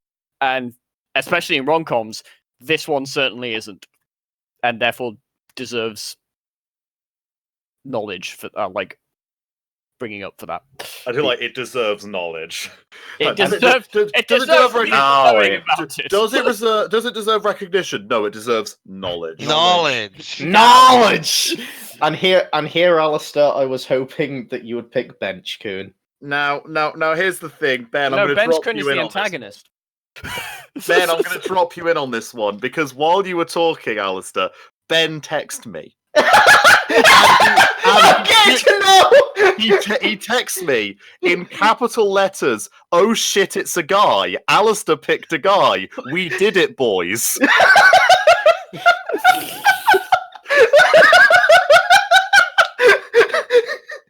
I'm not gonna lie, Megumin was in contention for this, but I decided not to because of personal bias. That's why you were wrong. I was going to keep that to myself until I realised, no, this needs to be said. And there it's showing up in the chat window there, the Twitch chat on the side. Oh, have you put it in the? Yeah. No, I'll go in the Oh, Twitch chat now. Please don't. It's got pictures of us. Just don't. What, the picture of you that's not... Is that even you? Just don't. Next award. Well, we've already touched on this. The next award is Best Antagonist. Right. It's just Ashalad from Vinland Saga. It just is. I can't consider him an antagonist. He kind of... Right. I think he's brilliant. I can't consider him an antagonist. Right. I would argue he's an antagonist in that he kills the main character's father and is this driving kind of conniving force behind the main character's hatred. The whole idea of an antagonist is one that attempts to stop progression and try to stop things moving forward and things along those lines. I would argue that is what Ashalad does. No, I'd say he's the opposite. I'd say he facilitates the progression. Antagonist, one who incites change. Protagonist, one who maintains no change. And I'd argue that that is what thing. it means. In which case, antagonist literally means one who incites change. And that can be argued then. He literally then does this idea that he kills a thing, pulls this character in, completely changes this main character's entire point of view, turning him from this quite wide-eyed, happy person that just wants to be just like his dad, to having the same idea of wanting to be like his dad, but being much more angry, aggressive, hateful, wanting nothing more than just revenge, becoming consumed by it, and all because of Ashalad. And Ashalad is this brilliant character for that respect, in that he is constantly moving forward. He is both a mentor and the ultimate and final bad guy for Thorfinn. It's this wonderful it's this thing I've never seen before. I've barely ever seen this idea that you have literally a mentor, which is also the villain, that is this point of contention, this point of hatred for the main character. He just works. He just makes that show go forward significantly better than if he wasn't there. If it was just a get stabbed, goes away, the show wouldn't be anywhere near as good. You need to actually build up villains like that, and forces. I don't know. I think he does fulfill the role of the classic antagonist. He's certainly the antagonist to the character. It doesn't even particularly matter if he's the antagonist to any sort of overall structure. The point is the main character believes he is the villain, and that is that is a good point. That's where I was pushing. Ben. So my pick is I Magase from Babylon. I don't know if anyone here has watched Babylon. I'm going to assume not by the stoic silence. I saw that Fate adaptation. I hear that it's good. I also don't care. All I know is that so far we're 2 for 2 on the Crunchyroll Awards for Best Antagonist. What the fuck is Babylon? basically, it's a show that follows a public prosecutor in Japan in a newly formed city that's made to counter Tokyo's massive population. So they create a new megacity to rival Tokyo, where a bunch of people go to live, and there the place becomes a kind of government testing ground for new laws and how it will affect Japan. But the whole thing kind of kicks off from them just raiding an office, a pharmaceutical office, and they find a note with blood on it with just the letter F scribbled constantly, insanely over it. And then people start dying of mysterious suicides around, and they try and figure out what's going on. And then political shit happens that I don't care about, and I'm not going to talk about because, in my opinion, it's the down point of the show. However, then the main antagonist comes in. Who comes in of an interview with the main character in episode 2, where I can safely say this is one of the most well-written female antagonists I've ever seen of a psychopath. She is a female Johann Liebert. Is the best way to describe her. She turns around the entire interrogation to her own aims, not answering questions while answering them, turning it around to get answers from the public prosecutor and everything around it, and just manipulating everything to her own gain. And then a bunch of the rest of the series is chasing her, trying to catch her, as she is making people kill themselves. She is just talking people into killing themselves. And Very Johann Liebert. it just like comes to a head where she manages to pretty much take out the main character's support squad, convincing them, like, getting them to basically give up, gets his best friend to kill himself and kidnaps his assistant, at which point there is one of it's not got my best moment, so I don't, but it was a contender for it, so I don't mind talking about it. She kidnaps the main character's assistant, and sends him from her phone a live stream link to him, where she has a genuine philosophical discussion about what evil is, and about how he says that people should learn to live with each other. So should good people learn to live with bad people? Should people who don't understand, people who are inherently evil and don't think murder is wrong be able to live with people who think murder is wrong?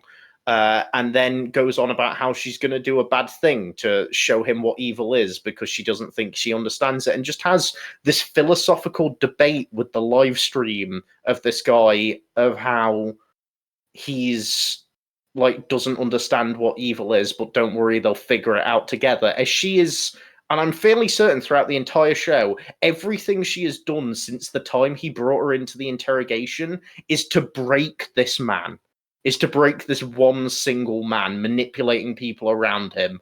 And she... I almost don't want to spoil it, but she basically cuts up his assistant on the live stream while just casually having a philosophical debate with him. And I don't think it's an extreme scene done for shock value. I think it's done for the character's just pure motives of it. Doesn't show an ounce of gore other than blood spilling up on her face. And you see the main character breaking down as she is just breaking through his entire psyche, and he's begging her to stop, basically beginning to agree with her psychology, just like, I'll listen, I'll think about what you're asking me to think about, please just stop, as she continues. And it's a really well written, interesting female psychopath protagonist. And like I say, it's a female Johann Liebert as far as I can tell. And you don't see that many female villains written so well. And so I was really impressed with this, and really impressed with her. And that's why she's my choice for antagonist. I do always worry about the psychopathic fucking villains, though. Well, I call her a psychopath simply because, like, you know, she cuts up a woman on a live stream. But in my head, she's much more... I don't think I'd call... empathy is my point. Yeah, it lacks empathy, sort of thing. Like, I don't know if I'd... Would you call Johann Liebert a psychopath? Yes. Yeah, she's a psychopath then. Yes, no, Johann Liebert is pretty much textbook definition. Yeah. Oh no, I think it's always a bit of an easy way out. Is the thing. I need to actually watch the fucking program. I do appreciate you letting me know the major plot beats until the middle of the show, so I've got a better idea of it, mind you. I honestly, I kind of can't recommend the show because it goes on this huge political drama over trying to make suicide legal and loses its steam over the main character being like, we can't make suicide legal, and just like does these random things for shock factor, but then puts it like almost just to progress the plot.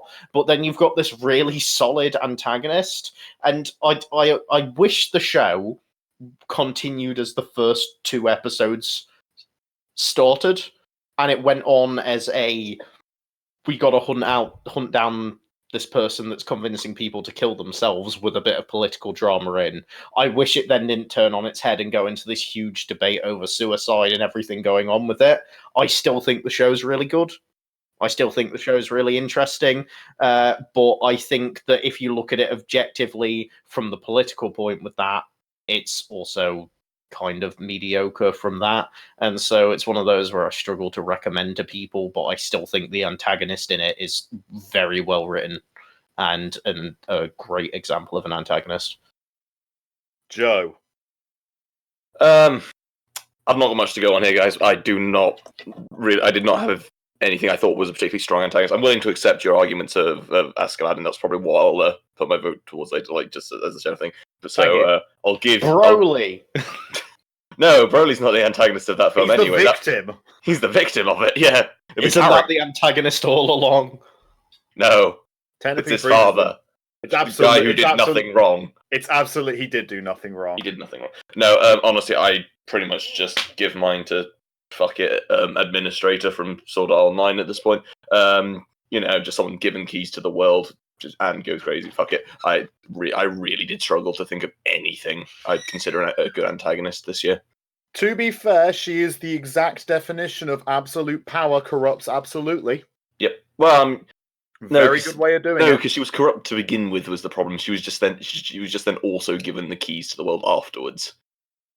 True. I'll it was, as I said, I couldn't think of a good antagonist for this year for me. I was really tempted to give it to Diavolo from JoJo, and then I realised that Diavolo from JoJo is not that good. Yeah, then you realise that the actual villain is fucking Giorno's horrible moral compass. It is Alistair. It's Lewis, isn't it? Apparently not. What, Alistair's your main... What, Lewis is your best antagonist? No, as in you said Alistair imply he should speak that when sorry, mate. Yeah. Sorry, I do apologise. It's alright. Fuck it, I don't even know why I fucking turned up. Sorry, man. 10 minutes of completely getting flung around. I'm apologising. Yeah, apparently fucking so. Jesus Christ. Oh, let me see. Now I'm going to take my time thinking about this. No, basically, I didn't think there was a decent villain. So I'm going to steal from Metal Gear Solid 2 here and say the enemy is the Times. I will give my vote to Carolyn Tuesday's The Culture. Just all of it, really. Just how everyone's been tricked into thinking that artificiality can somehow create creativity. And the best part is they actually won. And 98% of the music produced in that show is stated to have been from artificial intelligence, and people voluntarily eat this shit up. They're even aware of it, but they don't care anymore. To the point where all the protagonist has to do is be real, and that's somehow enough to make that world wake up. But of course, that's the point. This is the world. That is our current fucking reality. It's all engineered. Culture is the enemy. The times are now here, and we're all fucking doomed. What do you mean that the host of the 2020 Olympics opening is a virtual idol? It's not even the virtual idol aspect. It's the fact that the experience has been engineered for people to replicate. At least Miku knows who she is. It's been engineered for your enjoyment. Like, this has been made scientifically so that you will like it. I'm kind of okay.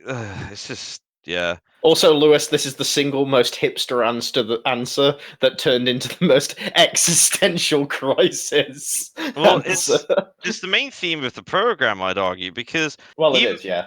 Because the thing is, right.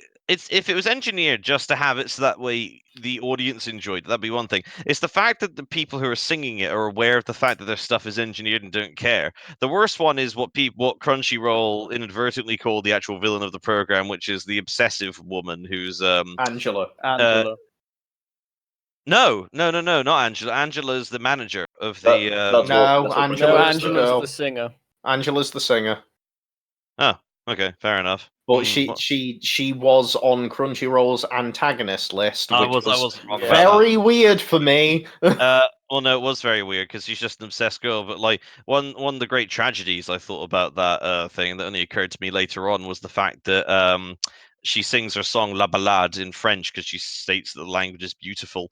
But then it's later on stated that she had her song picked to her by an AI. Did she actually think that French was beautiful, or did she just No. sing what she Yeah, was like told? she just sung and- what she was told and but- made up the things around it. But the point is that we don't know. It's all even the Yeah. people singing it are engineered to believe it, and that is the reality now, and that is likely what culture is going to be. The enemy is the times. Yeah, you pay like 20 people to write 20 different other artists to write your song. You'll come out and say is yours, and then you'll come out with some spiritual meaning behind it that you made up on the spot when someone asked you. And it's fractal. It just keeps on going down. It occurs to everyone claiming that they felt an experience when they actually didn't, but it doesn't matter because they've actually believe it themselves. Anyway, You could Alistair, argue it's happening with anime. you could Yeah. no, I'm extending that argument. I'm arguing that it has happened. I'm arguing that this whole thing's happened some time ago now, and this is the response by a creator who's now watching a world that's no longer theirs. Anyway, Alistair. Yeah, so I also had I'm sorry, the antagonists this year were complete dog shit until a few weeks ago. I literally had written down on my sheet, I literally wrote down Bench Kun as my antagonist of the year because I knew nothing. But I decided I'm going to pick an antagonist from the same show. She isn't really an antagonist because I would argue everybody in that show is an antagonist to themselves. But I'm going to say Pansy from Oresuki because she literally provides a great bouncing off point for Joro in that show, in the sense of she is always testing him at every corner and doing things and manipulating things and always secretly on his side, but always kind of just doing it in a very interesting roundabout and pushing his buttons way. It's just she just provides the perfect balance between the two characters, and she's the perfect antagonist to his main character. Literally, that's I can't really say anything else because she is as I say, and as everybody has said, this year's antagonists have been pretty dog shit. And she's got that plot. Yeah, and she's got that plot when she takes off her bandages. Oh wait, you were talking about actual plot. I'm sorry. I No. wasn't. I was talking about the titties, but in the Oh, right, yeah. meantime, the best pairing. All those in favour say aye. All those in favour of Dororo and Hyakimaru say aye. Aye. Basically, I came out with another one, but I don't know. I think the two of them just typified a lot of the interactions this season. I don't think they spend enough time with each other. I picked a more personal choice, but it's wrong. So I'll briefly state it against me. But Hyakimaru and Dororo are the objectively correct one. The fact of the matter is that three of us all thought it, and you've had to be like, I knew this was already coming, so I changed to a personal one. Kind of shows just how powerful that pairing is. Well, they're just quintessential, and that's the point. the thing is, I won't disagree that they're a great pairing. I just don't think they're the best of the year. That's Who is the only... yours then? Who do you think is the best of the year then? Well, I think it's Carol and Tuesday. You're Yes, wrong. Ben, I agree with you. Tuesday is a weak fucking character. Oh, contention. She's a fucking trope who exists in some 1950s bubble where Hope can somehow deliver things that aren't related to talent. Like Carol has got some vague interest about her. Tuesday is a milquetoast individual with no actual character arc. You're allowed your opinions. Yes, like an asshole. Everyone has one. Yeah, I think Carol and Tuesday are a great pair. The entire show is based around them. The entire show works. The entire show is amazing. The entire show works because I care about those characters and I care about them as a pair, and they grow together stronger. And it's about them as a pair, not them individual as such. Yeah. I don't really feel a need to say too much more about this because I knew it wouldn't be the popular opinion or whatever. I know it probably won't be a popular opinion out to other people either, but it was just my personal opinion of the choices for the year, as I thought a show based around a genuine pairing and the songs that they produce and the fact that their songs elicit feeling in me meant something, resonated with me, and I couldn't really argue that when choosing from this. But I also can't argue that Hyakumaru and Dororo are also a fantastic pairing as someone that also loves that show. It's just they're completely different contrasts. If I accept that if you liked Carol and Tuesday, they would be the best pairing. I do. Yeah. I like that show because I like watching the creator make something that they love. I like watching the craftsmanship, and I like the animation, the music, how well put together it is, and the pacing. I think the characters themselves are such tropes; it's impossible to enjoy. Yeah, which is fair. If you don't like the characters, you're never going to pick them as a pairing. And on the opposite way around, I watched Dororo because I. Yeah, whereas the actual fucking background to it was fairly weak. Yeah, well, I'd argue the background wasn't weak, but I'd certainly just say that the pair was definitely front and center. The background Dororo was niche enough that it had things that I loved for it. Like with my Japanese bullshit, like historical stuff. I did have a different answer written down, incidentally. But I was about to ask, what is your answer? What is the third nomination? I was going to say, Alistair, did you want to say any more about Carol and Tuesday, by the way, or on it? For me, because I also put Carol and Tuesday down. It's like, for me, it is the fact that they basically, both of those characters have the same problem in their lives at the start of the show, is the fact that they feel alone and they have nobody else to express themselves with, and they come from two completely different backgrounds, and the fact that once they meet each other at the beginning of the show, the whole show is literally about these two people who meet and basically find the thing that they've been missing their entire life, and that is each other. And the fact that they're so completely different but at the same time the same, it just works, and it just works for the show. And I completely agree with everything that's just been said. It's I think both pairings that have been mentioned, they are two very good pairings. I think it's just literally just which thing resonated with you more. And for me, Carol and Tuesday really resonated with me. That's because you haven't watched Dororo. Also, I have.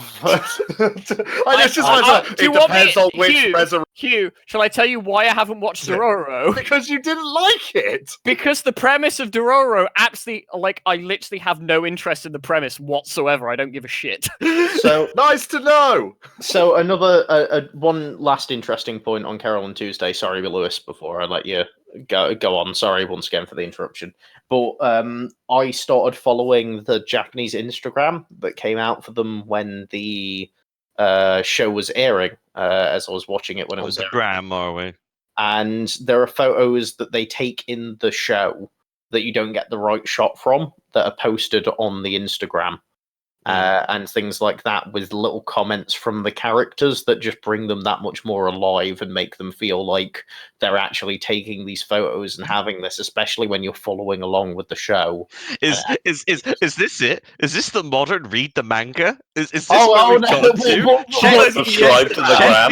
Check the Instagram of the program. What fucking nightmare world have I stepped into? Genuinely, this is a normal thing that I would shit on, and I 100% do not blame anyone for taking the absolute shit and piss out of me for. Oh no, it's not that. It's more the medium. It's just what you mean? You weren't following their Twitter profile as the show came out? No. It's not that it's not that it was pivotal. It's also just follow Lewis on Twitter. It's just I can't. I like So- a thing that was put out for releasing the music and the songs as they came out. They handled as an extension of the characters and posting it on there, and it just made them feel so much more alive, which also added to this reason of the vote. But that's just me. Ignore me, Lewis. Please go. I won't ignore you. Like fucking, it's very difficult. No, to do ignore me. so. Pretend I No, don't no, exist. So no, don't worry. Or now, like, oh fuck, I'm not even gonna open up how I feel about the idea of like, oh, to get the true experience, go to this Oh, it's- alternate form of media. Like, I never meant it was the true experience. No, I It know. just added to the I'm not experience. saying you meant that. I'm saying that there is an implicit assumption made by the showmakers that that is an intended way to digest the experience, and I don't know how I feel about I it. don't Yeah. think they meant that in any way. I think they just added it as an added extra to the characters going through. And It it all wasn't has meant, meaning. oh, you've got to follow this It all Instagram. has meaning. But yeah, no, you're not wrong. That's fair enough. I'm just fucking going mental at the fact that this exists. But what is your pairing, Lewis? my pairing is for one personal one because I suck a lot about this personal stuff. But I actually picked Eren and Mikasa from Attack on Titan. I know they're fairly ubiquitous as far as the pairing goes anyway. Meme to death. I saw two of my students today wearing Attack on Titan, fucking like hoodies and shit like that. So it's like, okay, so it's so ubiquitous it hurts, but like, Did you take off your belt and proceed to hit them with it? yeah, The so buckle of a whip, Hugh. Yeah, I say the buckle of the whip end. No, they're not quite as bad as the one kid who walks around with an Area 11 cap, and I'm like, God, I know want- that Lewis I- spunked on that kid. I will fucking destroy you. Like, I will give this kid handed in an essay that simply said "fuck off." He's got an A. yeah, it's, Well, it's I think fucking actually it's kid. the opposite, but do go on. It's like, tell me, do you know all of those songs?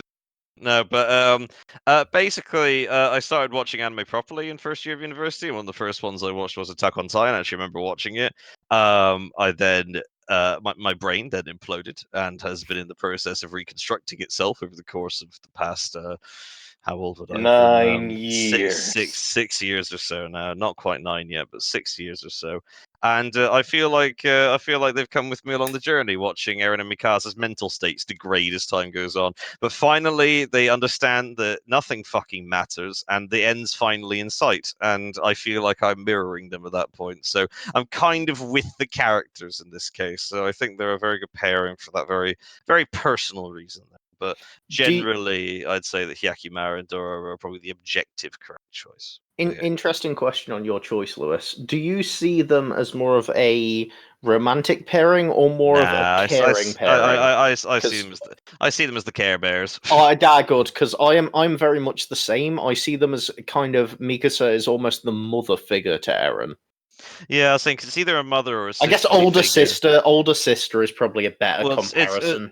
it's mother or sister, but that's mainly due to her competence. It's the fact that Eren's beginning to overtake her Yeah. psychologically. But the other thing with that is the fact that like there is no place for love in Attack on Titan.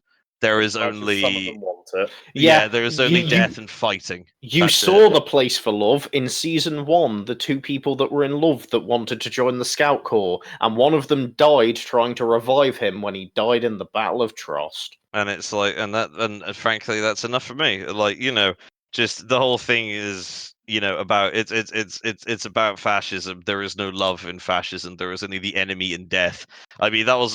Aaron's last line, which is probably one of the darker aspects of this mirroring, is when he says, "If we find the enemy across the ocean, if we can kill them, then it will be over." And like, Yep. hooray! It's conflict. Kill the world!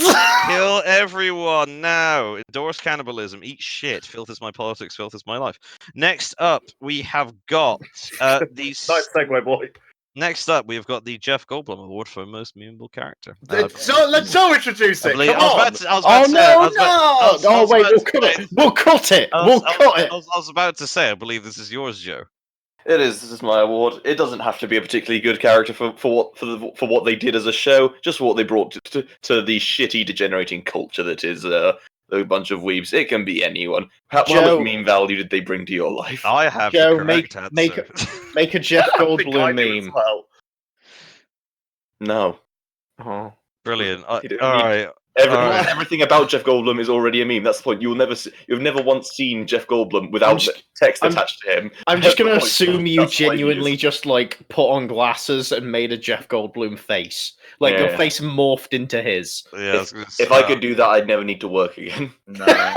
no. Best impressionist. My name is Giorno Giovanna, and I have a.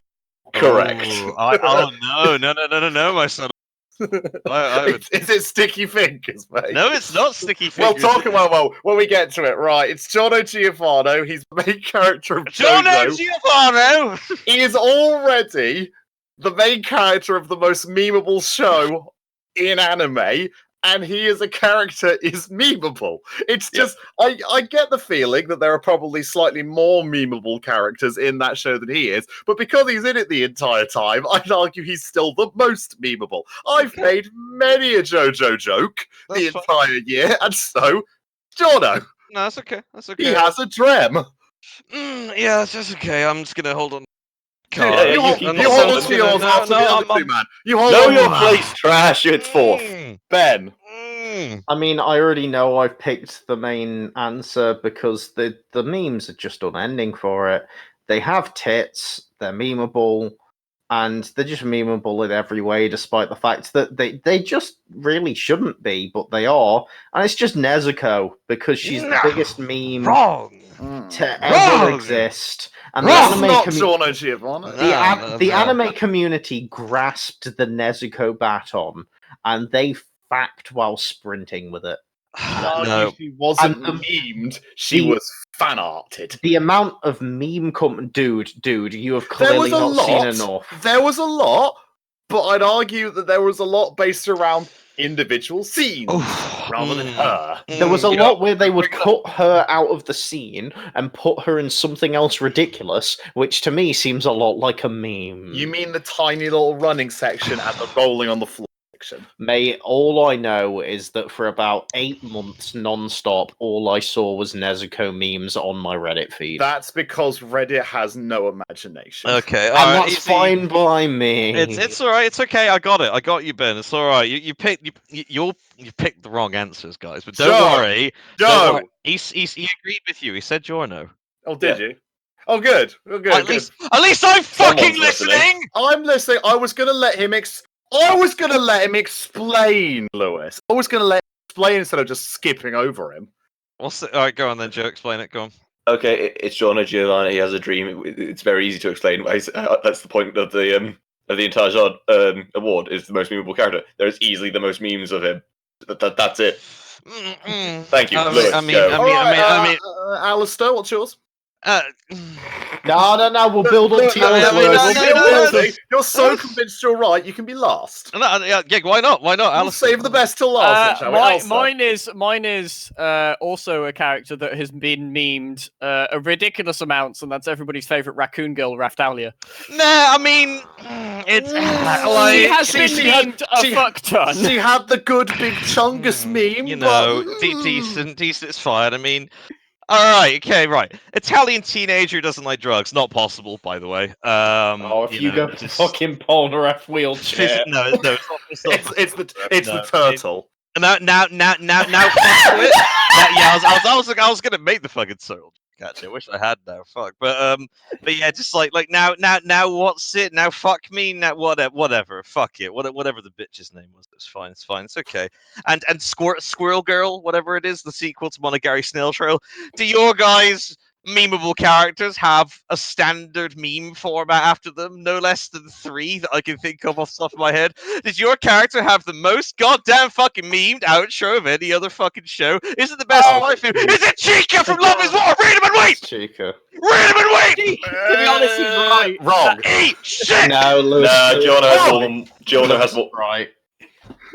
Lewis Lewis is 100. Fucker! There is Right, There is Chica died 3 months in. I have not seen Chica meme for like 6 months. Are you insane? There are still dancing Chica, this is the acceptable. There are Chica Drake memes. There are Chica distraught face memes. There are Chica just simply existing memes. Lewis is 100% correct here.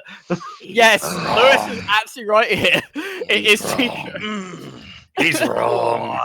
Don't let that man have a bigger ego than he's already got. No, yeah, I was about to say we'd hate to inflate it to the size of 1 iota, but yeah. Best moment. I think that was my best moment, actually. Best moment. Alistair, intro. Right, moving on to the next category of awards, the Style Awards. I need to do this because I have fucking backgrounds.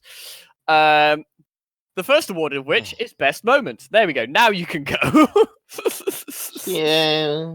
It's Chica from No. Yeah. No, I mean, it's a pretty stylish ED. Right.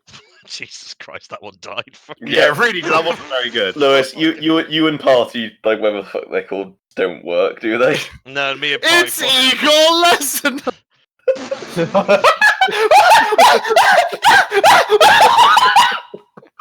Right. Benson replaced with a hyena, I see. I was going to say, right.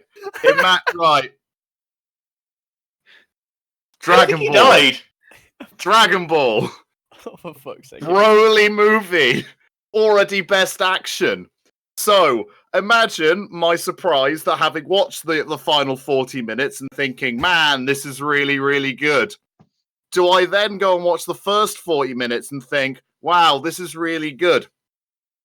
And then this weird spidery thing crawls on top of a spaceship, and the guy that did nothing wrong screams for his son to come. Yeah, Asparagus. Asparagus. Screams for his son to come and help. So his son looks up, covers 100 miles in about 3 seconds, and punts the spider thing so hard, you don't even get a shot where it's gone. It's just, boom, gone.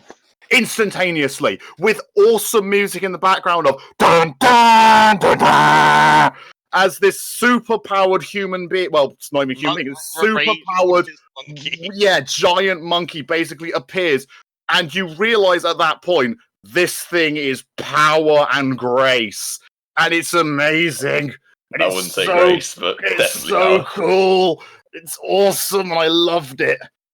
I'm, I'd argue that's not even the best moment in the fucking Broly movie. The best moments were it's terrible. We are just gonna get walled for an hour.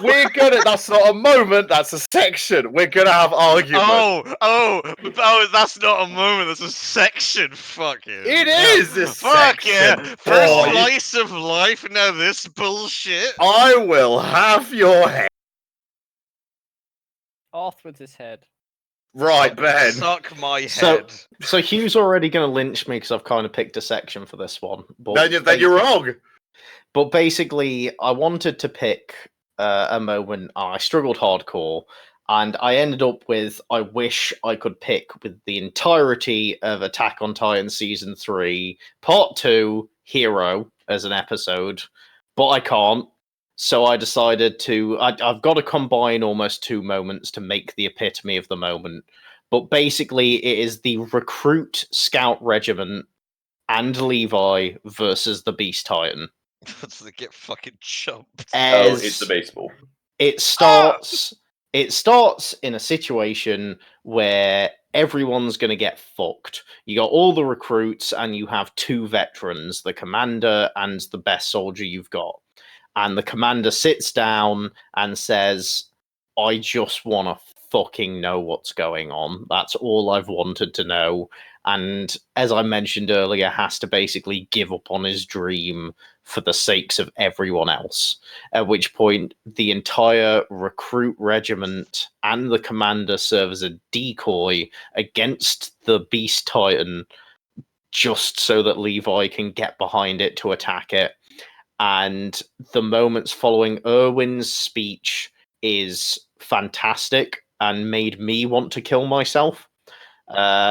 So you watch and the charge happens and the moments happen and it follows. And if you want to cut to a specific moment, we will just go for the start of Hero, in which case Hugh just to sate you, where you see all of the recruits falling down, the ones you know, Marco and everyone around, getting hit by rocks, shelled, thinking about their loved ones, and dying in anguish as the Beast Titan is reveling in it, assuming he's got to, and feeling nothing but contempt and anger towards these people that he's killing for their seemingly mundane attempt at charging him. Building up the hatred and everything towards him for the perfect moment of Levi pulling out of the smoke in what I don't even call a battle. And the people that say Levi versus the Beast Titan are wrong, because there was no versus, there was nothing. There was just a fucking massacre, followed by the emotional impact and heavy hit of the death of all these characters, some of which you cared about, some of which you didn't even know, but still felt the impact of their sacrifice and their bravery in doing so, immediately followed by this absolute murder of this dehuman character you've just seen, brought the most satisfaction and the most emotionally heavy moment of you sitting there thinking, holy fuck, at the toll of war, immediately followed by, yeah, kill the fucker! Kill And, everyone now, endorse cannibalism, etc. And then he doesn't. the entire scene is... Wait, hang on. That show does endorse cannibalism. The entire scene is it's just brilliant up until the cutting out of the neck and sword slammed into the mouth. The entire scene is the perfection of here is war, here is fighting an enemy against all odds, here is making the ultimate sacrifice, here is what it costs, here is being the sole survivor, here is knowing that there is something I can do afterwards. And the amount of emotions that ran through me during that is more than I have felt during any other show I watched this year in one scene.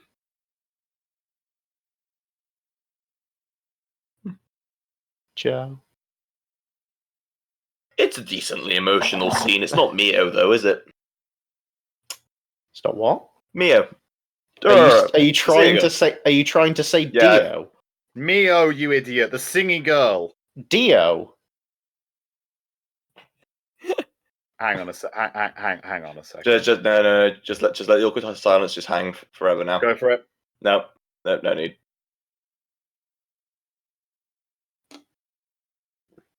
Please. somebody There we go. Thank you, Right, go for it. As I said, the most emotionally charged scene in this year is easily goes into Dororo again. I know we're harping on Dororo a lot. It was an excellent show. As I say, it's Mio. It's the singing girl. It's that scene of just Hyukimaru getting his first first negative human emotion of just pure seething rage. That was powerful, and it's just the delivery of it was excellent. All aspects of it. Sorrow, hate, rage, death, despair, destruction, all in one. Brilliant. Couldn't have topped it. Best moment. Thank you, Lewis. Agree. Yeah, that basically. Nice. It's just about the only scene with, like, I don't know, like, I'm looking at the rest of this. There's some decent emotional way. I did like the survey course charged to death, but I didn't know any of the characters well enough apart from Erwin to really care, like, as much anyway. It was pretty decent. I'm just looking at the rest of my list. I think Mio's probably the only scene that actually made me feel an emotion anywhere close to fucking Devilman quality, which I think this speaks more of this year as opposed to the quality of anything else, if I'm honest. Alistair. For me, this was not. I felt an emotion, but it was definitely not an emotion of sadness or depression or anything like that. Or I just felt a moment of pure badassery and please proceed. This is preceded by Heaven's Feel spoilers. Hang on a second. You mute your headphones. I'll message you in the chat. Thanks, guys. Right. We'll submute him. It's good. My favorite moment is the fucking Saber Alter versus Berserker fight because it's 2 minutes of pure glorious awesomeness. I will hype on that. It is good. It is one of the best fights, if not like it is definitely in the top 5 best. I was very much debating putting specifically the Excalibur Morgan part of it. Yes, I'd say the fight. Yeah, I You think go first. if we don't mind this bleeding through into the next section slightly, I'd say that the art style of that sword clip is the best style of the year as well. Funnily enough, I did put that. Yeah, but you continue. Oh Yeah, no! the thing with that is, it is literally, this is like Hercules as a servant that we've built up through 2 routes of this is the servant that has so many fucking lives that it's the hardest thing to kill, and I would say that this is the first time where well, apart from in Unlimited Blade Works, Gil kills him, which, I mean, is understandable why that works. But in this one, it's literally just like, this is 2 minutes of every single one of Herc's lives just being killed one after another and in ridiculous ways. And it's just ridiculously awesome. Like, if you don't believe me, watch the damn 2-minute clip on YouTube. I don't care. Like, it is. It is unfortunate that they've now set up Mordred to be far too powerful at anything the party could deal with, and they literally do Unlimited Blade Works again. What the fuck are you on about, Mordred? Not Mordred, apologies. I don't fucking care. The one who looks identical to Mordred. You mean Artoria? Yeah, whichever. Saber. Yeah, that's the one. And it's literally just. It's just really good, and it just culminates in the bit at the end where she literally just lands next to Shiro, Rin, and Ilya, and literally just stands there, and her mask drops off, and it's just when Shiro realizes who she is, and it's just. Oh my god! I never expected. But could she possibly eat the world's hottest Mapu tofu? That was probably the best moment of the year. Yeah, it is. That was the film before. I don't fucking care. It's fucking great. I just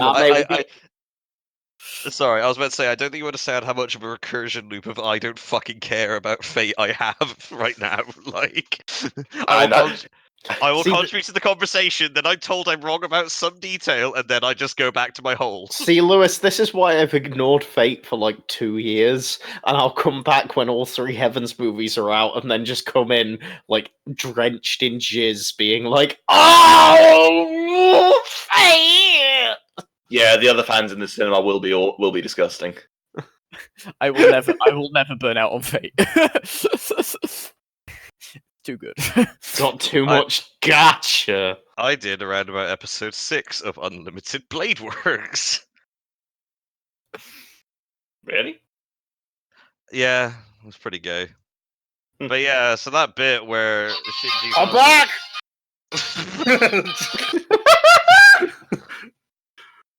Damn. Fuck. I was sorry, apologies. I thought I'd just unmute you. I thought it'd be easiest. That's fine, man.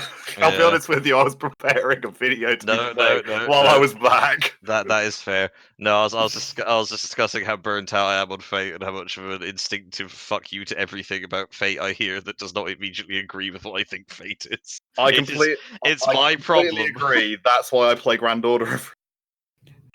Please save me. It's my problem. I get it.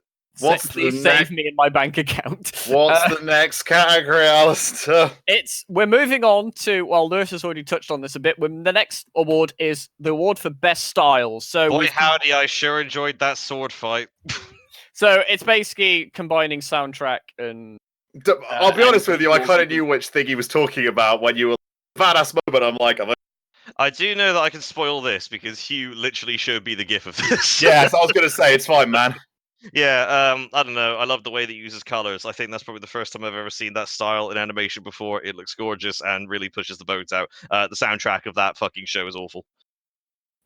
Are we on the next That's award a or banger. what? Yeah, we're on Yes. best style. Yes, Get Lewis. the fucking program here. I don't know, man. I was muted. I just think Demon Slayer looks pretty damn good. I like the character designs. I like the world designs. I like the enemy designs. I like the way it represents fighting styles. I think it's got style, if nothing else. Hey Hugh, What? I got your fucking back. Fantastic. What about Joe? No. What about me? Yeah, what about Joe? What about me? I think this one's kind of an unfair one to give it to, purely on the fact of scale and budget being a massive contributor. But I will give it to Heaven's Feel Part 2 because it's a movie. It's got a ridiculous budget. It's ufotable. They excel at making things look beautiful. It has a great soundtrack. Like as I said, I think it's a bit unfair to give it to it. But I mean, you don't have to feel bad or unfair. We also went for a ufotable anime. Yeah, as a movie. The market. Look But at yeah. it. It's over there.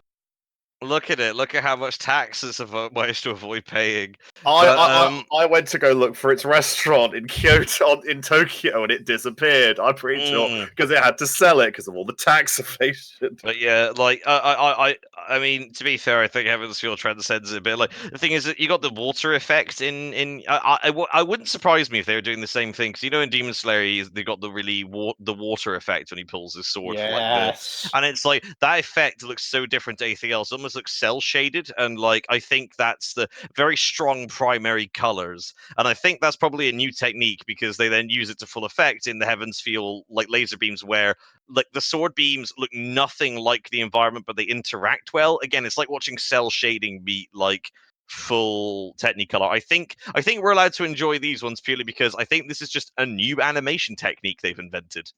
It looks good. It looks real good. They're using it two different places. It looks real good in both. I remember watching the fight between the two of the main characters from Demon Slayer, Nezuko and Man, and against the Spider Dude. And I remember watching it and going, "Wow, this looks really, really, really, really, really good." That was the most visually impressive moment this year, in my opinion. That was Nice.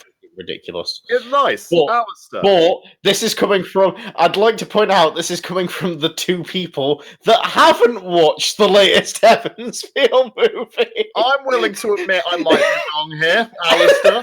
I've gone for the opposite end of the spectrum. I've mainly done this pick because of soundtrack. I've picked Carol and Tuesday. What, the visual choice based on a sound option? No, it's best style. I'm sorry, best style includes music. I'm sorry. All right, I can't argue with that. He is right. He is right. He's correct. wrong in his nomination, but he's right in his reasoning. I'm sorry, Carol and Tuesday has one of the best fucking soundtracks I've seen in a show in fucking donkey's years. That is true. Literally but- win from this soundtrack alone. But not only that, it looks fucking gorgeous, and just the way they've animated a lot of it, especially like the musical scenes and the fact that they've done like the instruments in 3D, but then the characters in 2D just works. It's just, and like so many of the songs are just really good songs. Everything from Loneliest Girl to Mother at the end. And also, we can't forget the best song of all, which is Galactic Mermaid with that's pretty tight, actually. That's the pretty fucking swearing song, which is Yeah. fucking brilliant. tight, actually. Like about that. I've literally downloaded the entire soundtrack on my phone because I just love the whole thing, and it's just a variety of different music. And as somebody who's grown up playing music and whatnot, it just, for me, it was just like, this is just great. I love the whole thing, and honestly, because we're on the style and the soundtrack, because all of the songs are in English as well, it also kind of, because I watched the dub of the show, and it's just like, it also just works with the dub because the songs are in English. Yes, the dub is superior. So, yes, and also, because it's also included in style, the openings and endings are fucking great as well, so, yeah. It's pretty good. I think this is a good year for style at the very least. New techniques, a lot of music-based stuff. Very good. And now openings and endings, moving on to more music choices. But anyway. Right, so we're moving on to best opening or ED. Of all time. Yeah. No, this year. Of all time. Of all Hugo. time. Right, I'm aware I'm wrong. Before anyone says anything, I'm aware I'm wrong. Dr. Stone first OP. Thank you for accepting. I'm his glad. first step I'm towards glad becoming- you already accepted your Yeah, I was about position. to say, it's the I first step like the towards music. recovery. I like the music. I like the visuals. I like that the music and the visuals work together very well to create this nice little ethereal minute and a half, but also gets you a little bit pumped up for what you're about to see. I like it. I'm also aware that I'm wrong because so many people are just going to vote for the Chica ED. I'm not. No. I mean, it's a solid ED, but I didn't vote for it. Alistair in the corner. Alistair's silence is there like, Oh, no, yes, don't I worry. voted for this. Shall I tell you a Ben, secret? what's yours? Alistair, go next if you voted for it. I originally had that, but I changed it. All right, Oh, cool, well, fuck Ben. you. We'll go Ben. to me. Yeah, I went for the B-Stars OP. Genuine, Shock and horror. genuine jazzy intro followed by claymation animation of characters moving through in a style that I don't think I've seen outside of fucking Gen Urobuchi's puppet show. Just I rolling talk about through. Thunderbolt Fantasy as merely a puppet show. Well, the it is the greatest piece of television that's ever graced our TV. Continue. It's Basically, it's got some great music to it, Thunderbolt Fantasy. It I will does, say I that. know. That's why I'm being genuine. Continue. Bakano Jazz meets pretty great animation of a style that you do not see in anime of claymation, just moving through in the it just works. The entire start to finish of it tells a great story of Legoshi's psyche. It works in the story, it works as an intro alone, it works as a song, it works as visuals. It has me hooked. Great OP. Amazing. Joe. My vote, well, my nomination rather for this one is Torches by Aima. It's the one of the endings for Vinland Saga. Absolutely excellent. Oh, that is a piece. good pick. hmm I'm a huge fan of Aima's works anyway. Yeah, so same. Great, easy, very easy choice for me. Visuals are probably they are still very good, but the visuals of Vinland Saga's endings are they are purely they're very simplistic. It's more it's all about the song for this one. I've got to say, it's just absolutely brilliant music, and I will listen to it repeatedly a lot. So I think it tells a good story for the like just the state of everything in the show at the point it shows up, and I think it's really well placed. Lewis. I've realised how great this category is going to be when we've not seen the fucking OP. Yeah. The problem does because it was like the ED one last begin, like what the I beginning, and imagine- we all were like, "What?" Like, yes, and then we just carried on. I Lewis, imagine continue. we'll post them all for voting. Basically, I love it. Yeah, basically. I mean, personally, of course, the eternal standby of A Cruel Angel's Thesis and the rainbow ending take it up again. 2020's best anime. Solid shout. Though. I will probably give it to Dororo's first opening. Actually, more based on this animation Party work. isn't over. As what? Party is over. Party. Yeah. Oh, sorry. I literally couldn't hear you. It wasn't that I was questioning your knowledge. It's fine. Oh. No, it's okay. But yeah. Party is over. That bit's fine. For me, it's the lightning bolt. the dab bit, which like pans around Hyakimaru showing his progression. Thank you, Hugh. Thank you. I was trying to not fucking get us copyright struck with your beautiful voice. You're right, man. Basically, as it pans around, I love. It's a rare opening where I think the animation work actually stands up with the song, if that makes sense. Like I think, with the exception of maybe the JoJo openings where those are so clearly planned, like it feels like this one works because pans around, shows basic villains, and then it's finally give me fire, and then the fucker gets hit with the lightning bolt, which is a nice bit of Excellent Sakuga shot. animation anyway. Then it goes into some nice combat as you go for the sort of break hit bit at the end. Just like I just like the match between it's the shaking of the hands between the music and the animation, which I feel is the purpose of an opening that has been lost to time. And an excellent like mix and match of traditional Japanese instruments, electric guitar, and rap in different parts. All very well done together. Yes, and the singer, she's done some other good stuff as well. So yeah. Alistair. Right. So like I said, I originally had the Chica ED here, but I changed it. So the problem I had with a lot of the opening this year is what I look in for a good opening is something that has a good song, but also like really good visuals to match it. And the problem was this year is I found that either the opening has really good visuals but a mediocre song, or has a really good song but shitty visuals. Which is why you chose B-Stars. So what I actually chose is I chose what I think by far is, for me anyway, is the best song of an any opening this year, mixed with some visuals that are at least stylistically really nice and work and aren't just like I'm taking clips from the show and putting it into the opening. Which is the opening to Domestic Girlfriend, because I'm sorry, that piece of music is so good and has, I mean, the fact that the show is mediocre and whatnot doesn't matter. The fact is, the opening is so hype and so energized, and just that song is just beautiful. Yeah. And the actual open- visuals to it is the fact that you just have all the four girls running in the rain, and then the visuals of them stopping in like where they keep running, but then their mirror image in the puddles or the window stops, and just the mixture of black and white and colored to just show various things, and the sharp accents of the music fitting in with it. It just works. It's great. And to be honest, I was looking for other things to put. I had a couple of other options, but to me, they just won out narrowly. I mean, there wasn't anything like amazing, but it's just a fucking great piece of music. Yeah, that OP It's is that OP is lit as fuck.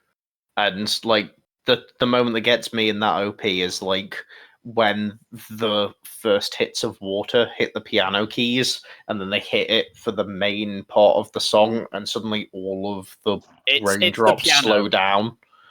It's And the piano then you that hit really the does main it. Yeah. chorus as the rain starts falling in slow motion from it, but you see it like bounce off of the piano from where they're hitting it, from where the first raindrops hit it, and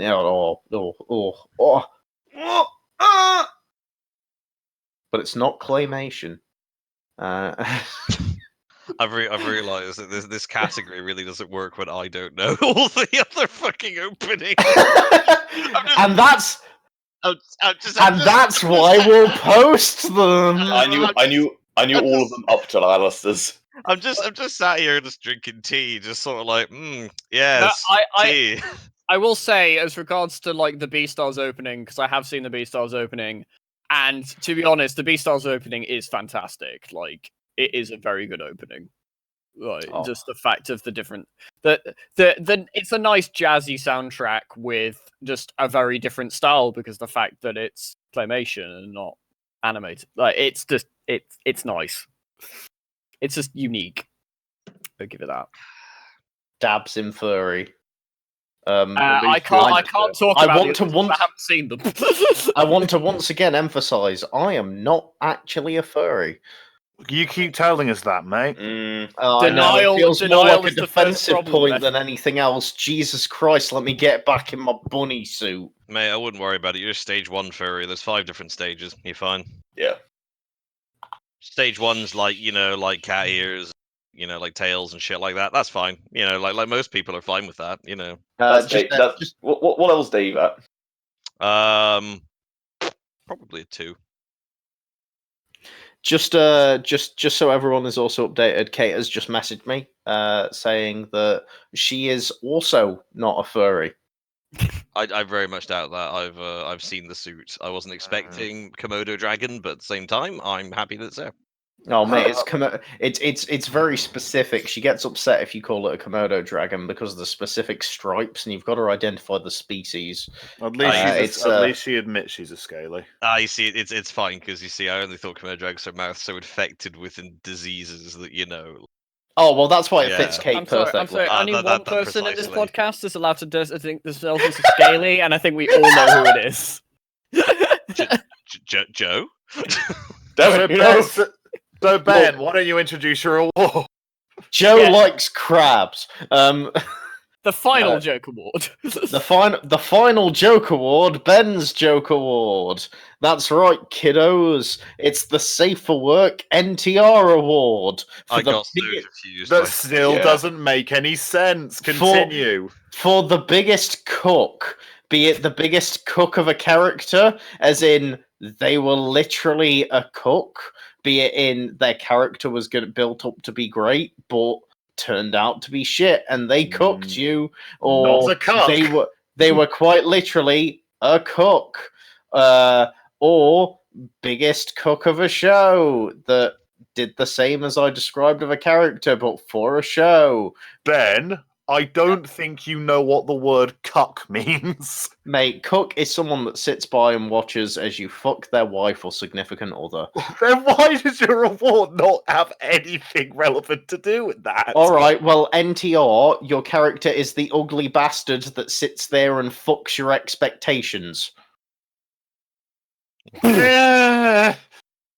That's closer to what you want me to describe. If you had problems, and you you- had a month to complain about. And Australia's closer to the UK than New Zealand. You had a month to complain or ask questions about this award, you. We I asked don't- questions about yours. I don't care.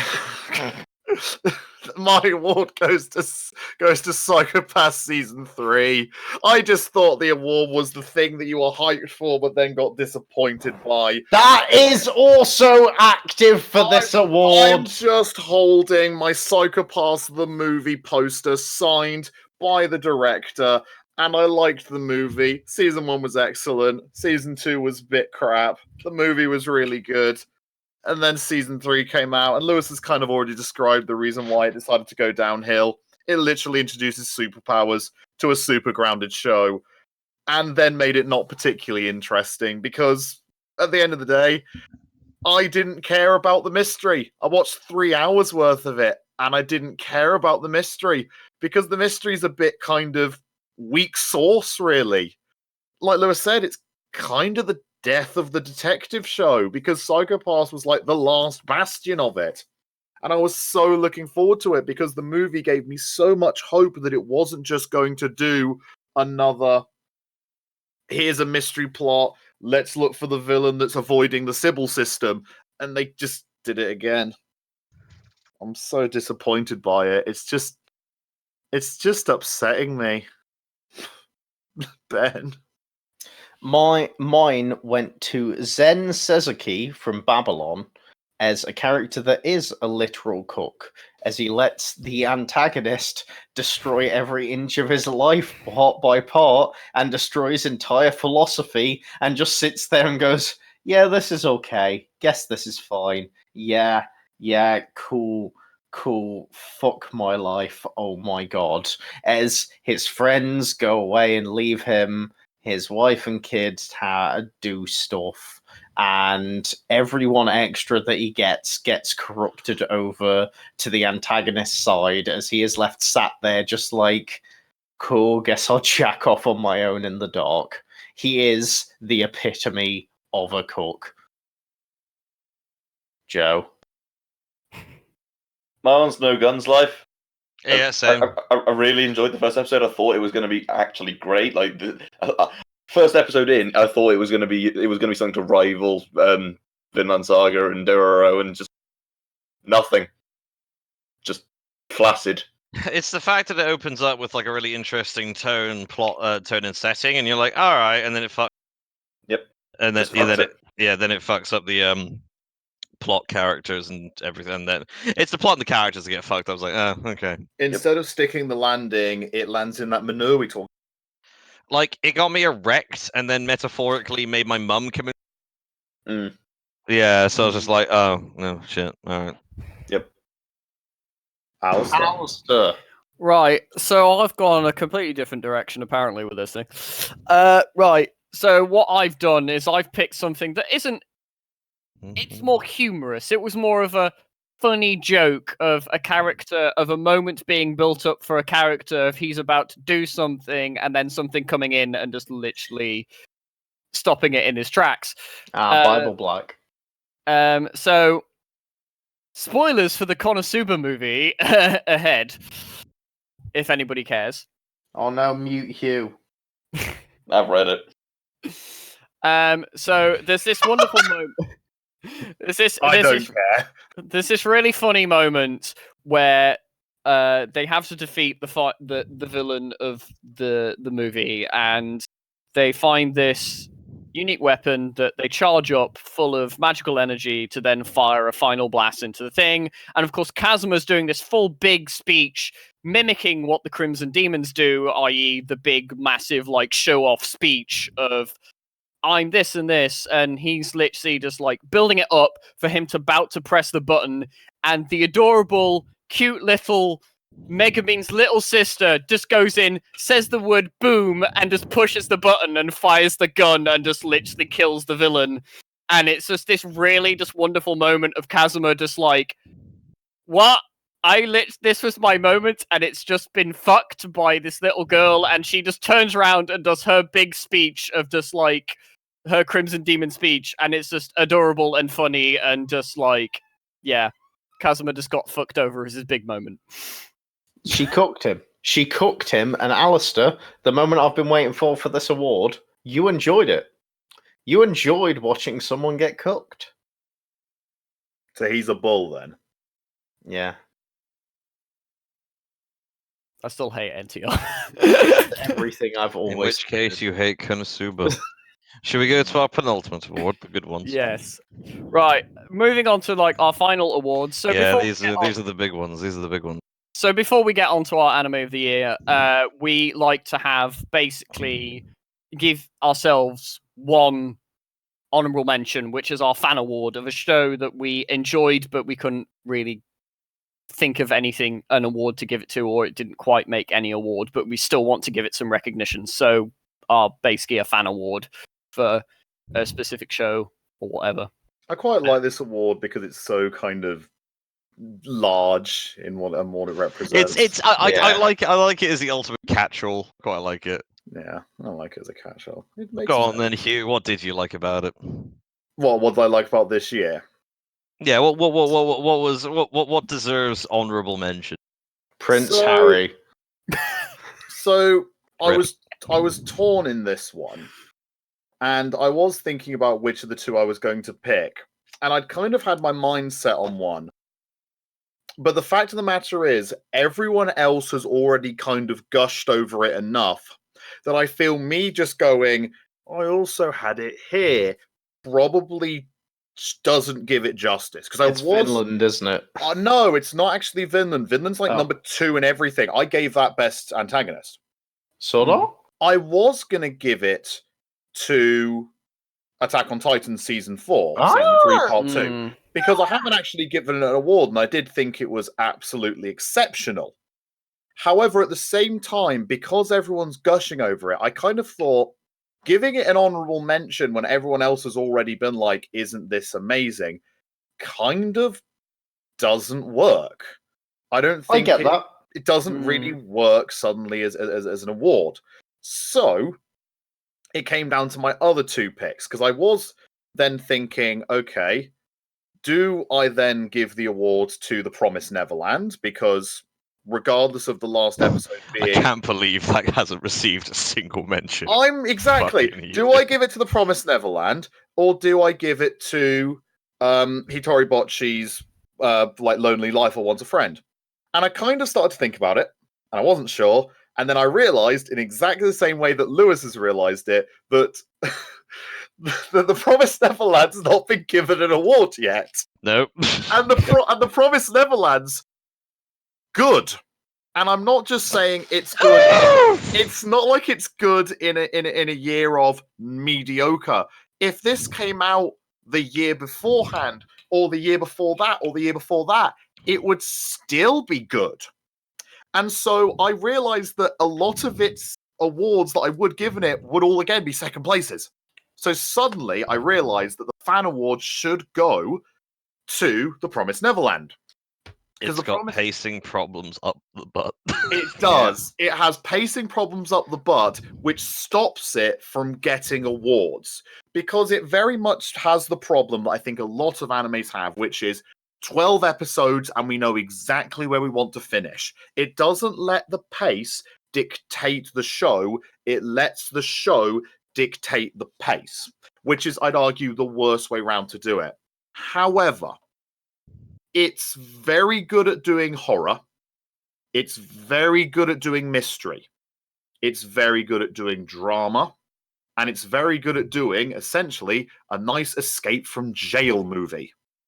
If you were to take that and put it into, say, a 2-hour movie, I would argue that'd be fine. that would be an exceptional piece of cinema. As a result, I am going to give it my fan award because I am very much looking forward to the second season. I want to see what happens to the characters. I want to see what happens with the world. I want to see more. And I think a show gets an endorsement regardless of how the show is if you simply finish it and say, I want more.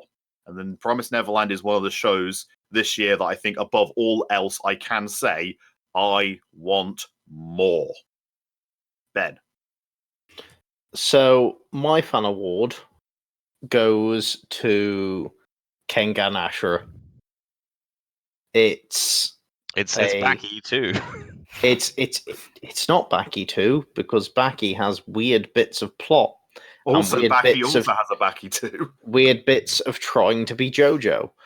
But it's Kengan Ashura, and it's just Kengan Ashura. It's just bullshit fighting of ultimate fighters from different companies beating the shit out of each other every episode. And it doesn't involve main characters every episode. It doesn't involve this, and you don't know who's going to win. It actually has tension. It actually has hype.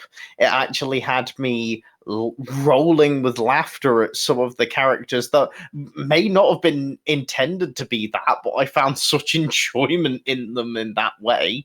And I loved the whole thing, start from finish, with the bullshit, the over-the-topness, and just the crazy action that came with it. I could not wait to watch the next episode of this series, and I loved it so much for its zany bullshit in the same way of wrestling, of, you got a 33 and 3/3 chance of winning against me, and just that sort of bullshit in the show, and it just works. It was just fun. It was just ridiculous fun, and it's not a show that was, amazingly animated. It's not a show that had the best script in the world, because it fucking didn't, and the action scenes don't stand up to stuff with, high budget or amazing impact based on knowing the characters or anything like that. But it is just good fun. 24 episodes of pure just enjoyment, just to switch your mind off, watch the show. This is what's happening. It's bullshit, but it's fucking enjoyable.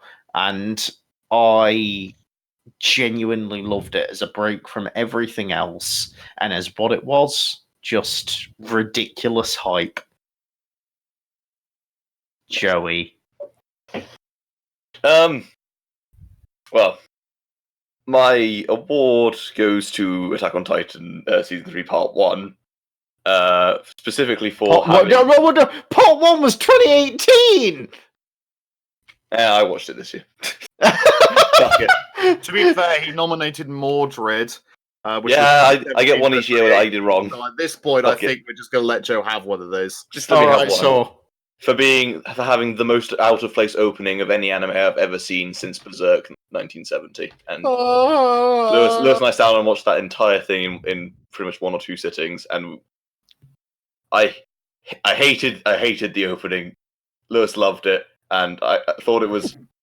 Well, I think it's powerful. I think it would have been fine if it was 40 years ago. Wait, is this Attack on Titan Season 3 Part 1 opening? The Red one where... Swan. The one with Mikasa, Eren, and them running and looking at the ocean and everything. Yeah, the Yes, out yeah, of yeah, place the one where they're falling a lot, and it's like really fucking effeminate, like a real tenor male singer.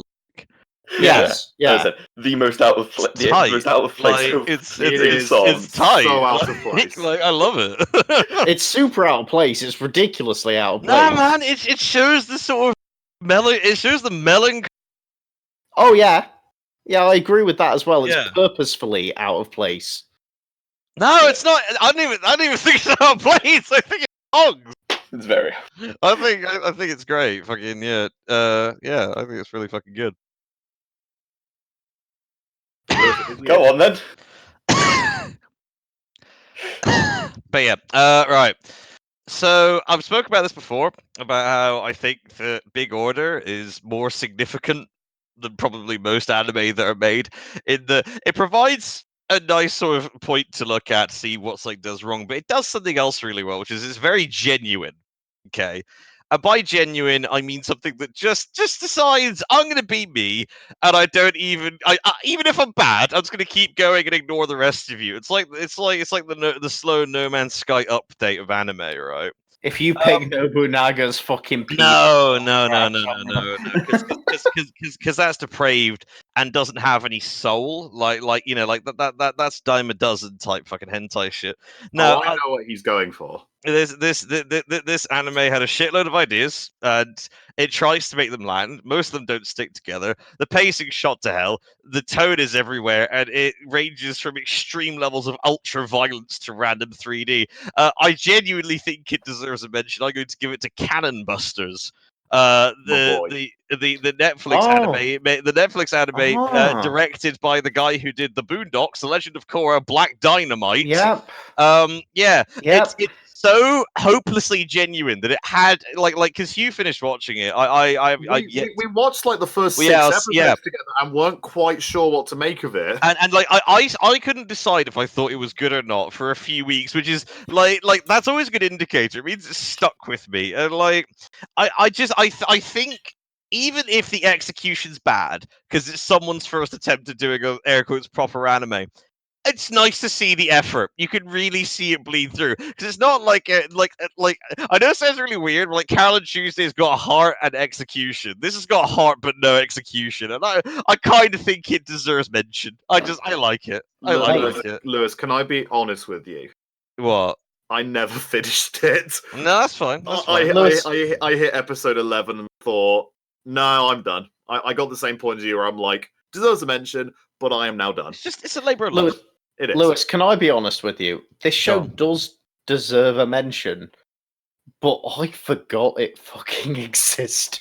No, well, that's reasonable because like it is very forgettable. But the thing is, right, for me, one of the big parts about this is obviously this is a guy who did Legend of Korra. You know, it's already like you're on the line, but like you know, it's an anime. I'll be controversial and say I liked Legend of Korra. Legend of Korra. Yeah, I was going to say we all do. No, my point was like this guy made it, so he was the way. And he's gone on record previously with the fact that is Legend of Korra an anime or whatever. Cannon Busters is an anime. You know, like it's called an anime. It's made with an animation studio. It's an anime. It's made in conjunction with Japanese like fucking creators. And I like the fact that it's a Westerner making an anime, and he gave it a fucking crack. And like, it's just nice. Gives you hope, doesn't it? It does give you a bit of hope. Not to mention the fact that it's really great to see a really high level of representation in the show. It must be said actually, because anime style doesn't really benefit drawing characters which are short, overweight, or from another ethnic culture, and it does a great job of doing that. So yeah, I think it's worthy of note. It's a genuine attempt. It's a genuine attempt. I like it. Alistair. My fan award is something that, to be honest, I would be very surprised if the four of you haven't already guessed what it's going to be. This is a show that, for me, I will probably remember this year the most for. It is a show that, after finishing it, I immediately went and read the manga and caught up to the manga, and I'm still reading the manga until it's about to finish, because it's very close to finishing. I also On our trip to Japan, I bought a bunch of fucking merchandise for it. It is, of course, quintessential quintuplets, because it is, for me, it is the best harem show that I have seen without, like, that doesn't go for the ecchi angle. There's a lot of harem shows go, like, you have your High School DxD and your Montezume, where they literally go full heavy into the fan service ecchi stuff. But Quintessential Quintuplets tries to stay as much as it can to the story, the characters, and the development of these characters. And the reason I put it here, and I didn't put it anywhere else, is because, one, I don't think it quite can make any of the other awards, but also I have a massive bias to the fact that I've read the manga now to basically up to date. And a lot of the stuff that I really like about this show happens after the 12 episodes that have aired. So I think, and I know it's getting a second season this year at some point. I really hope it gets fully adapted, because it definitely deserves it. It's just a breath of fresh air in its genre, and it just deserves to be mentioned. And I know this is a very personal pick for me, because I know this is a genre that pretty much, I'm sure, everybody else in this podcast hates. Mate, they're all personal picks. It's fine. Yeah, and it's just like, I'm sorry, this thing, I just love it. It's the show this year that I have fallen in love with. I haven't given it a high score on Mal, because obviously I know that it's not the best thing in the world, but I've just fallen in love with it. It's great. Yeah, that's all I can really say. Okay. Next category. Last category. Yeah. It's time. It's time for the anime of the year, the big one. Don't fuck this up, boys. Oh no! Don't you worry. I will happily say once again, I again have the correct choice. So Dabs easy in Weebish. He's Easy gonna. mode. He's gonna. Have I the also have smug- the correct choice. He's gonna. Oh Have no, that no, leave. smug- We'll just let it happen. Just let everything lay its course. That's fine. Everyone Yes. stays then, and then the second the last person has spoke, we can all yell at each other with extreme prejudice. Oh, the moment the last person speaks, I was gonna go. That is I also a valid thought you were option. going to go the moment you finished speaking. Honestly. That is true, but then again, I thought I'd at least owe it to Joe to. Only Joe. Only Joe. Only Joe. So basically, as Lewis starts speaking, you leave. Yeah. That Okay. actually is more common than you think. So Hugh, what is your anime of the year? Quickly now, boy. I mean, it's kind of obvious, is it not? Yes. of Why didn't you course. say so before? Bible Black. Beck. Ben repeatedly saying the joke until it's funny. Oh, die with it! You will die on that hill. Speaking Bible of Black didn't people, even come out this year. speaking of people dying on hills, I don't even know where that segue was. Yeah, going. I was about to say, like, You know what my anime of the year is, and I don't know where the segue was going. I gave it best character. I gave it best pairing.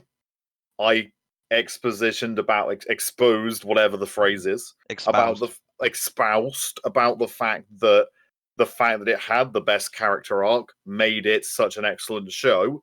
This year, my award for best anime of the year goes to Dororo. Shield Hero. Thanks, Ben. Sorry, I'll go back to my shame bubble. I am You're genuinely literally sorry. still talking. Dororo. Literally not much else to say. I think we've already exposited enough about it. I think that'll be the case for all of our best ones. Well, this is the problem. This is the problem, isn't it? It's got the best. I'd argue it's got the best character arc. I'd argue it's got some of the best characters. I'd argue it's got the best episode. I'd argue it has potentially the best ending.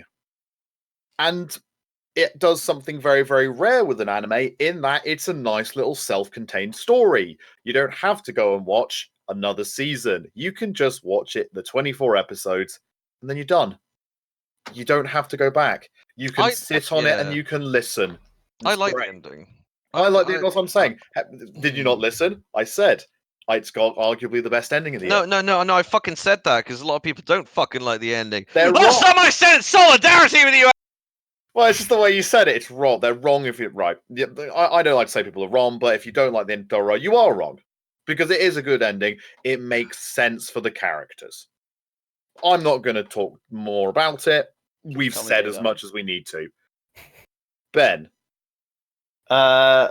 Mine is one that I didn't want to talk about as much as I did, but it's Attack on Titan Season 2, Part 3. Season 3, Part 2. God, Jesus, fuck. I just call it Season 4. Go ahead. Yeah, basically Attack on Titan Season 4. It's the epitome of every other season. It's builds up the character arcs, has the payoffs to everyone's character, has so many emotional moments in it, and has so many hype moments in it. A genuine reveal that alters the genre of the show as much as it alters the tone and setting of everything else.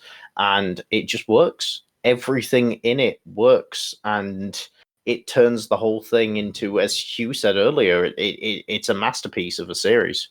Like the series 4, as we're calling it here, despite the fact next year we'll also be calling the latest series of Attack on Titan Series 4, is just, it's astounding. I know it's had like all the series of build up before it, but it's amazing. The characters that sacrifice themselves, the characters and all their personalities in it, all the things you learn, all of the payoffs, just every single episode.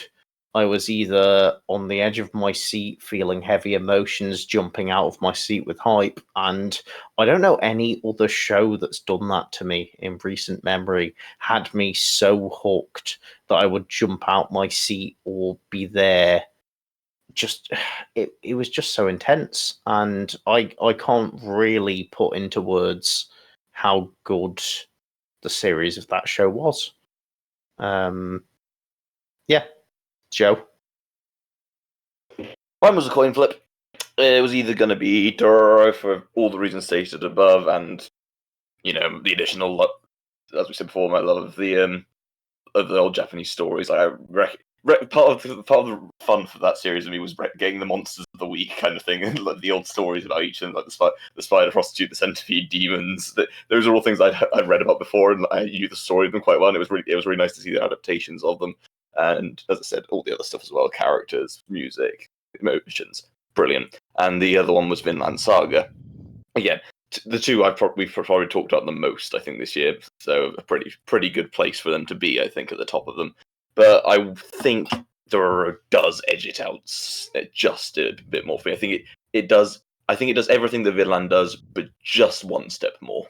And so, yeah, I think I'm pretty happy with it being my anime of the year as well. I'm kind of curious to see what the sort of feedback would have been if it was. I know it sounds weird, but Vinland Saga's story in Japan and Dororo's story in Norway. In the West. Yeah. I don't know. I just don't know. Yeah. What's yours then? Right. I'm looking for something special here, man. I'm not. Ignorant slaves, all of you, Right, sorry, that was me making So a it's Dark Souls Evangelion. 3 reference. Yeah, no, it's not fucking Evangelion. Lelouch. Get the fuck. Yay! I called this. Yeah, okay, yeah, it came out in 2019. I realized that the other day. Why give my favorite spot to something that came out this year when I could give it to my fourth favorite anime of all time that came out in 2007 that they just re-released in 2019 in a good movie? Done. Easy mode. It's probably actually Dororo. Don't care though. Alistair. It's fine. It's basically my Gilgamesh option. Oh god. Right. I mean- was so I mean- waiting for that to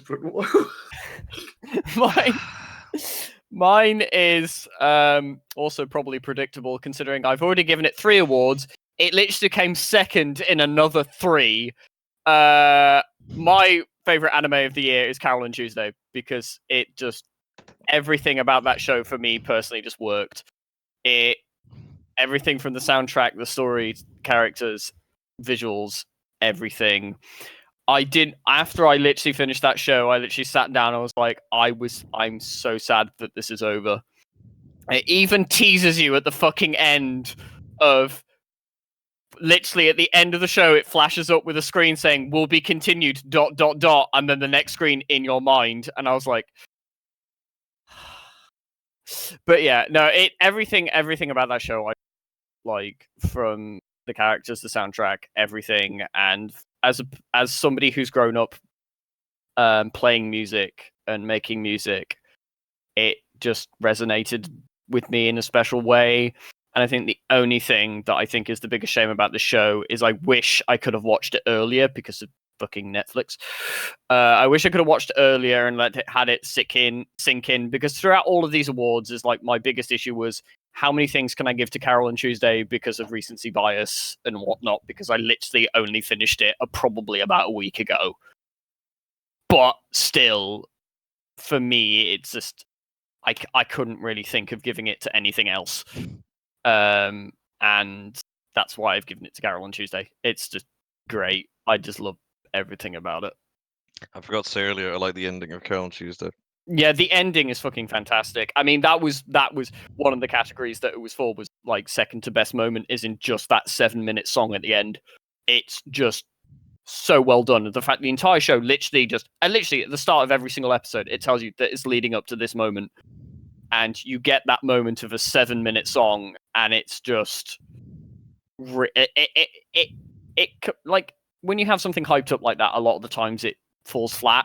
But I think it met the hype, and it was really good, and the characters were all interesting. And I think Angela also provided a very nice mirror image. Carol on Tuesday is, because like Angela was literally like, she was very similar to mentally as Carol on Tuesday, but the only difference is she didn't get the support she needed. She didn't get a person to be with and get, because Angela was just alone throughout the entire show, and very much so Carol or Tuesday could have ended up like Angela did. She never had Gus supporting her. Yeah, it was I just. don't think Gus is Dio, is he? I think he I thought he is. was Ryder. Oh, I think he is. Yep, it's Ryder. Yep. Never mind, mate. Just go back to the shame bubble. But yeah, no, I really like that show. Yeah. Yeah. Basically, there's nothing else I can say apart from that. Just yeah. That is okay. That is all we can reasonably ask for. Come back to us in a few minutes after the voting for the awards. Our voting of the anime of the year, where 3 of us voted the same.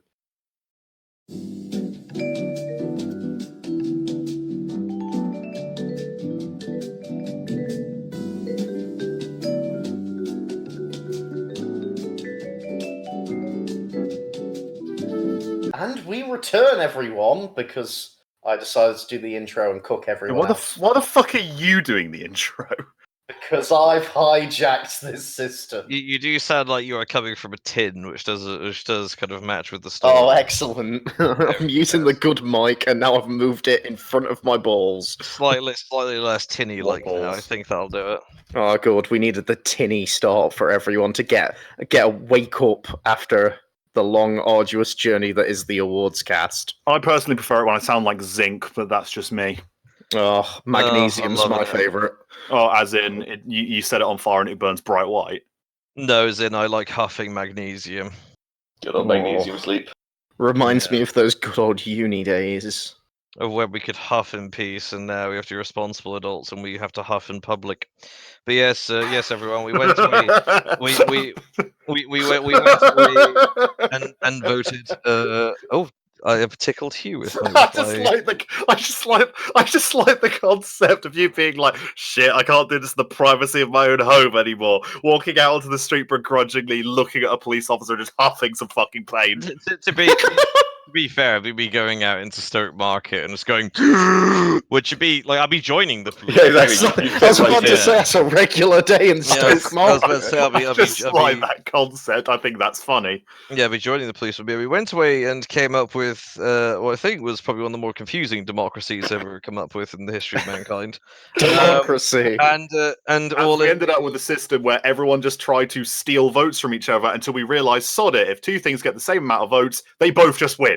I once again stand by. I voted second and did never change a vote.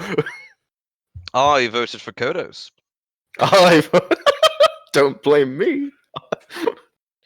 Which will certainly be relevant when this podcast is finally released, when our Chinese overlords come and invade and they can track our political preferences. Well, they're gonna being a fan of Kodos matters. Apologies. they're gonna invade for all the salt that the voting cost. Not gonna lie. Semi-industrial quantities have been produced, so we'll get through this. Bye, viewers. We're starting a salt empire.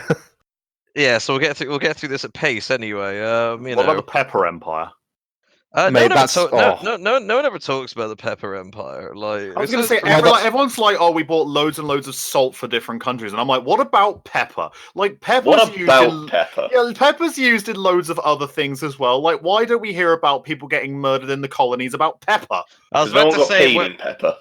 yeah, they should have done. I think that's the point. Where's that small industry of people who need to sneeze quite badly? Like, there's many uses of pepper beyond just Right now, as of flavoring. today, China. And China. now the first award. Whoa! Stopping the conversation like a train ploughing into a small group of geese. Jesus fucking I Christ. don't know, man. That's some fucking imagery. It's like, you ever see the video of that pigeon that gets exploded when it gets hit by a train? Yes, right. Fuck. The It's Not a Phase Mum Award goes to Nobunaga's wife. Yay! Pedophilia was a bad choice. But what if it wasn't actually a phase and the Japanese animation industry just does continue to pull this bullshit? The best comedy, surprising no one, Kaguya-sama, Love is War. What even is combo? I don't even know what that word means. That was a unanimous voting verdict of 5 votes. Woo! That's the most unified we have been since... Since the unification happened. Yeah, since we all voted for Kodos. Since Kodos. Oh my god! Don't blame me. I voted for Kodos. I went to burp and my brain went no. Kodos. Best action. A tie, being won by both Attack on Titan Season 3 Part 2 and Dragon Ball Super Broly. Both monkeys wailing on people. Yeah, literally. both autistic monkeys obliterating the competition. Quite cool. Yeah. Mm-hmm. The 1930s award goes to Rise of the Shield Hero. By the narrowest of margins. One vote went to everything, as it turns out. All of us accepted that all of the shows were mediocre and got worse. It does amuse me that literally I think that's the most apathetic vote possible, because Joe and Ben voted for themselves there, and the rest of us did a rotation. So I think that's the least populous of all of the awards. This isn't the first time we monopolised. Appropriately, the 1930s is where democracy went to die. Anyway, I'm happy that it's the only one of any of these votes where Alistair voted for my choice. Oh, I like you take note of that. Also, Alistair's here. Hi. The best drama award goes to Alistair. How are things down in the salt mines? Yeah, I was going to say, how is it? How are the colonies? I prefer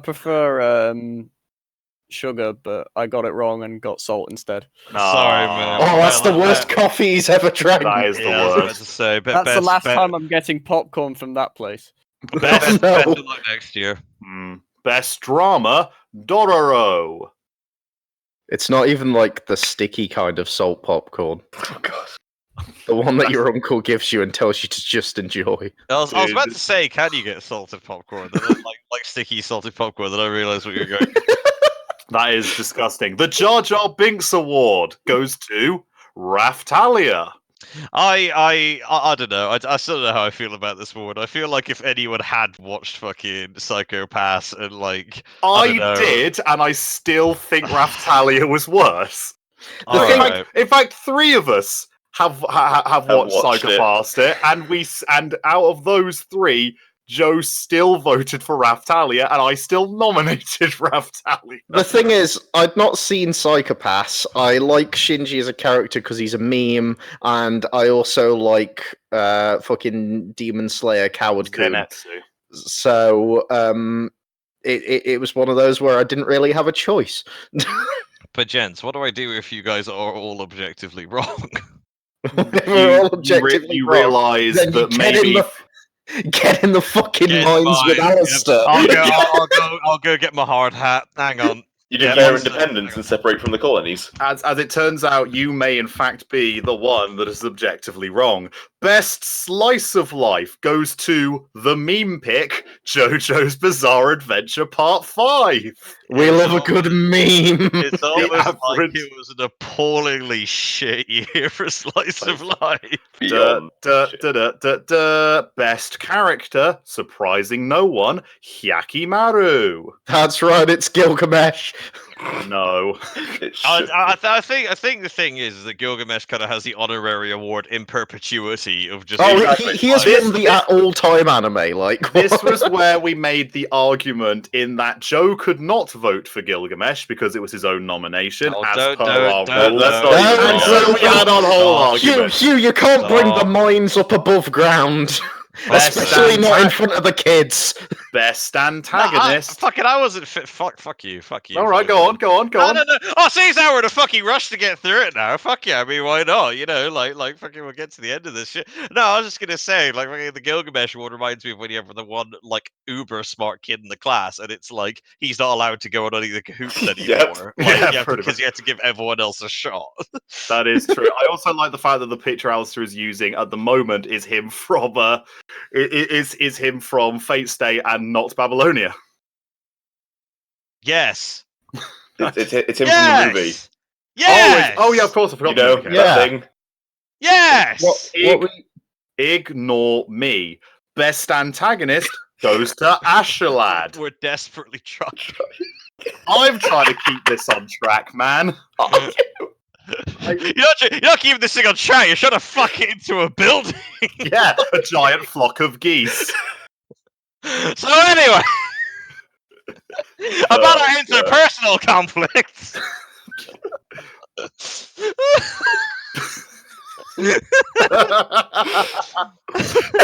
I'm just gonna keep moving. Best pairing goes to Dororo and Hyakimaru. Yay!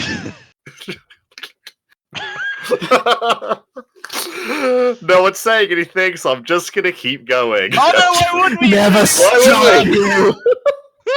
You gotta power through. It's like that bulldozer with the orphanage. You can't stop no matter how many get in your way. You just gotta close your eyes and keep driving. Remember last year we About didn't even have crunching discussion in the you. middle. No matter how much crunching you hear. Last year everyone was falling asleep as we announced these. And apparently we're doing that now. The NTR award goes to No Guns Life. Yay! Yeah, At a near unanimous verdict. Wait. A unanimous verdict! Oh, no.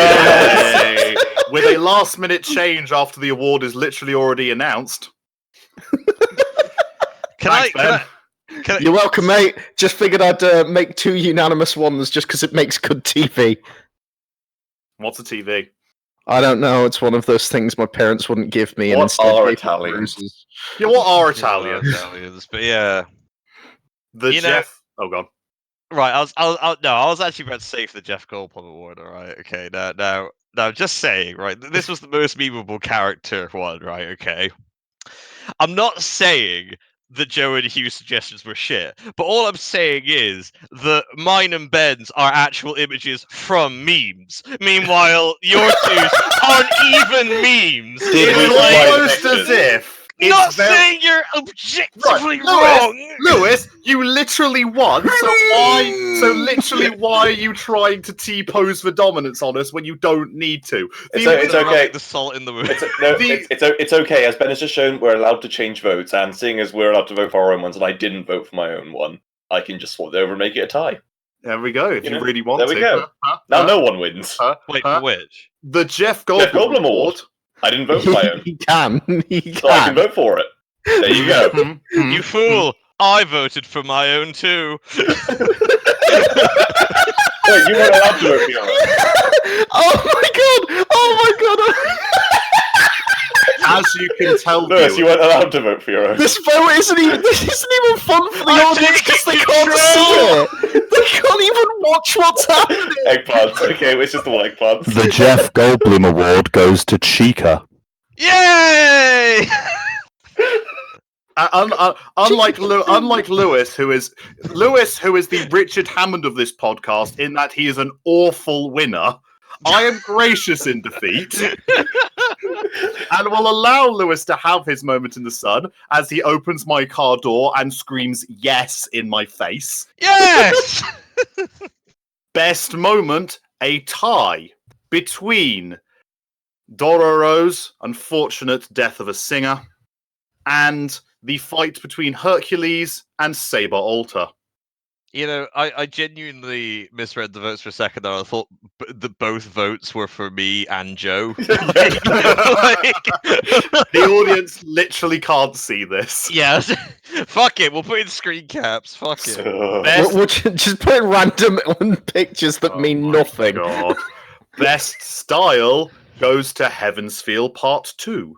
It had the biggest budget ever. Yay, It it was Ufotable is still coming, money. As it turns out, Ufotable knows how to make good style. Best opening / ED goes to Dororo, opening 1. Yay. I don't know its name. We just call it Party Isn't Party Over. I don't Isn't actually know the Over. name. Party isn't over. I'm sure it has a name. Alistair, put the name here. Thanks, Alistair. Thanks, Alistair of the future. The fan award, obviously, there is no winner. Nope. Everyone's a winner. And now, Oh. ladies and gentlemen, drum roll please for Anime of the Year. No. I mean, we already know what it is. Code Geass! That's right. Mate, Alistair, we're not recording this for us. They can't. We already know. We already Oh know my what it God. is. The people who are watching From don't. the previous segment of this damn podcast. What? I'm saying he's I got, sure he's hate got the it when the shovel out. popular pick wins. Yeah, I was going to say, Alistair really hates the fact that he didn't get a win here. Dororo, Anime of the Year. I didn't get a win in any of them. Nor did I last year. Bye. Just wait, what? I don't know, man. I was just saying bye. I don't fucking know. I mean, like, I don't know, man. I mean, we can at least send this off with some idea. Look. That, you know, No, like I'm kidding. It's the start of 2020, and they've already fucked it up. Let's It's- look forward to another one. there will be Look. no other. What we found out with these awards is that everyone has subjective opinions. And as it turns out, sometimes awards will go to the ones you least expect it. Sometimes it will go to the ones you most expect it. And Statistically, sometimes, actually, that one. exactly. And sometimes, and in fact, most of the time, Lewis is very gracious in victory. Yes. Sorry, I can't still do Toast of London now to my head. Yes! Yes! But As it I turns know that's a different show, but still Adam. same. Anime of the Year, Toast of London. Oh, Yeah, I'll vote for Toast. I too would vote for Toast of London. Go play Disco Elysium. It's really good. I'm Goodbye. It is. It's fucking amazing. Bye. Bye. Whoa.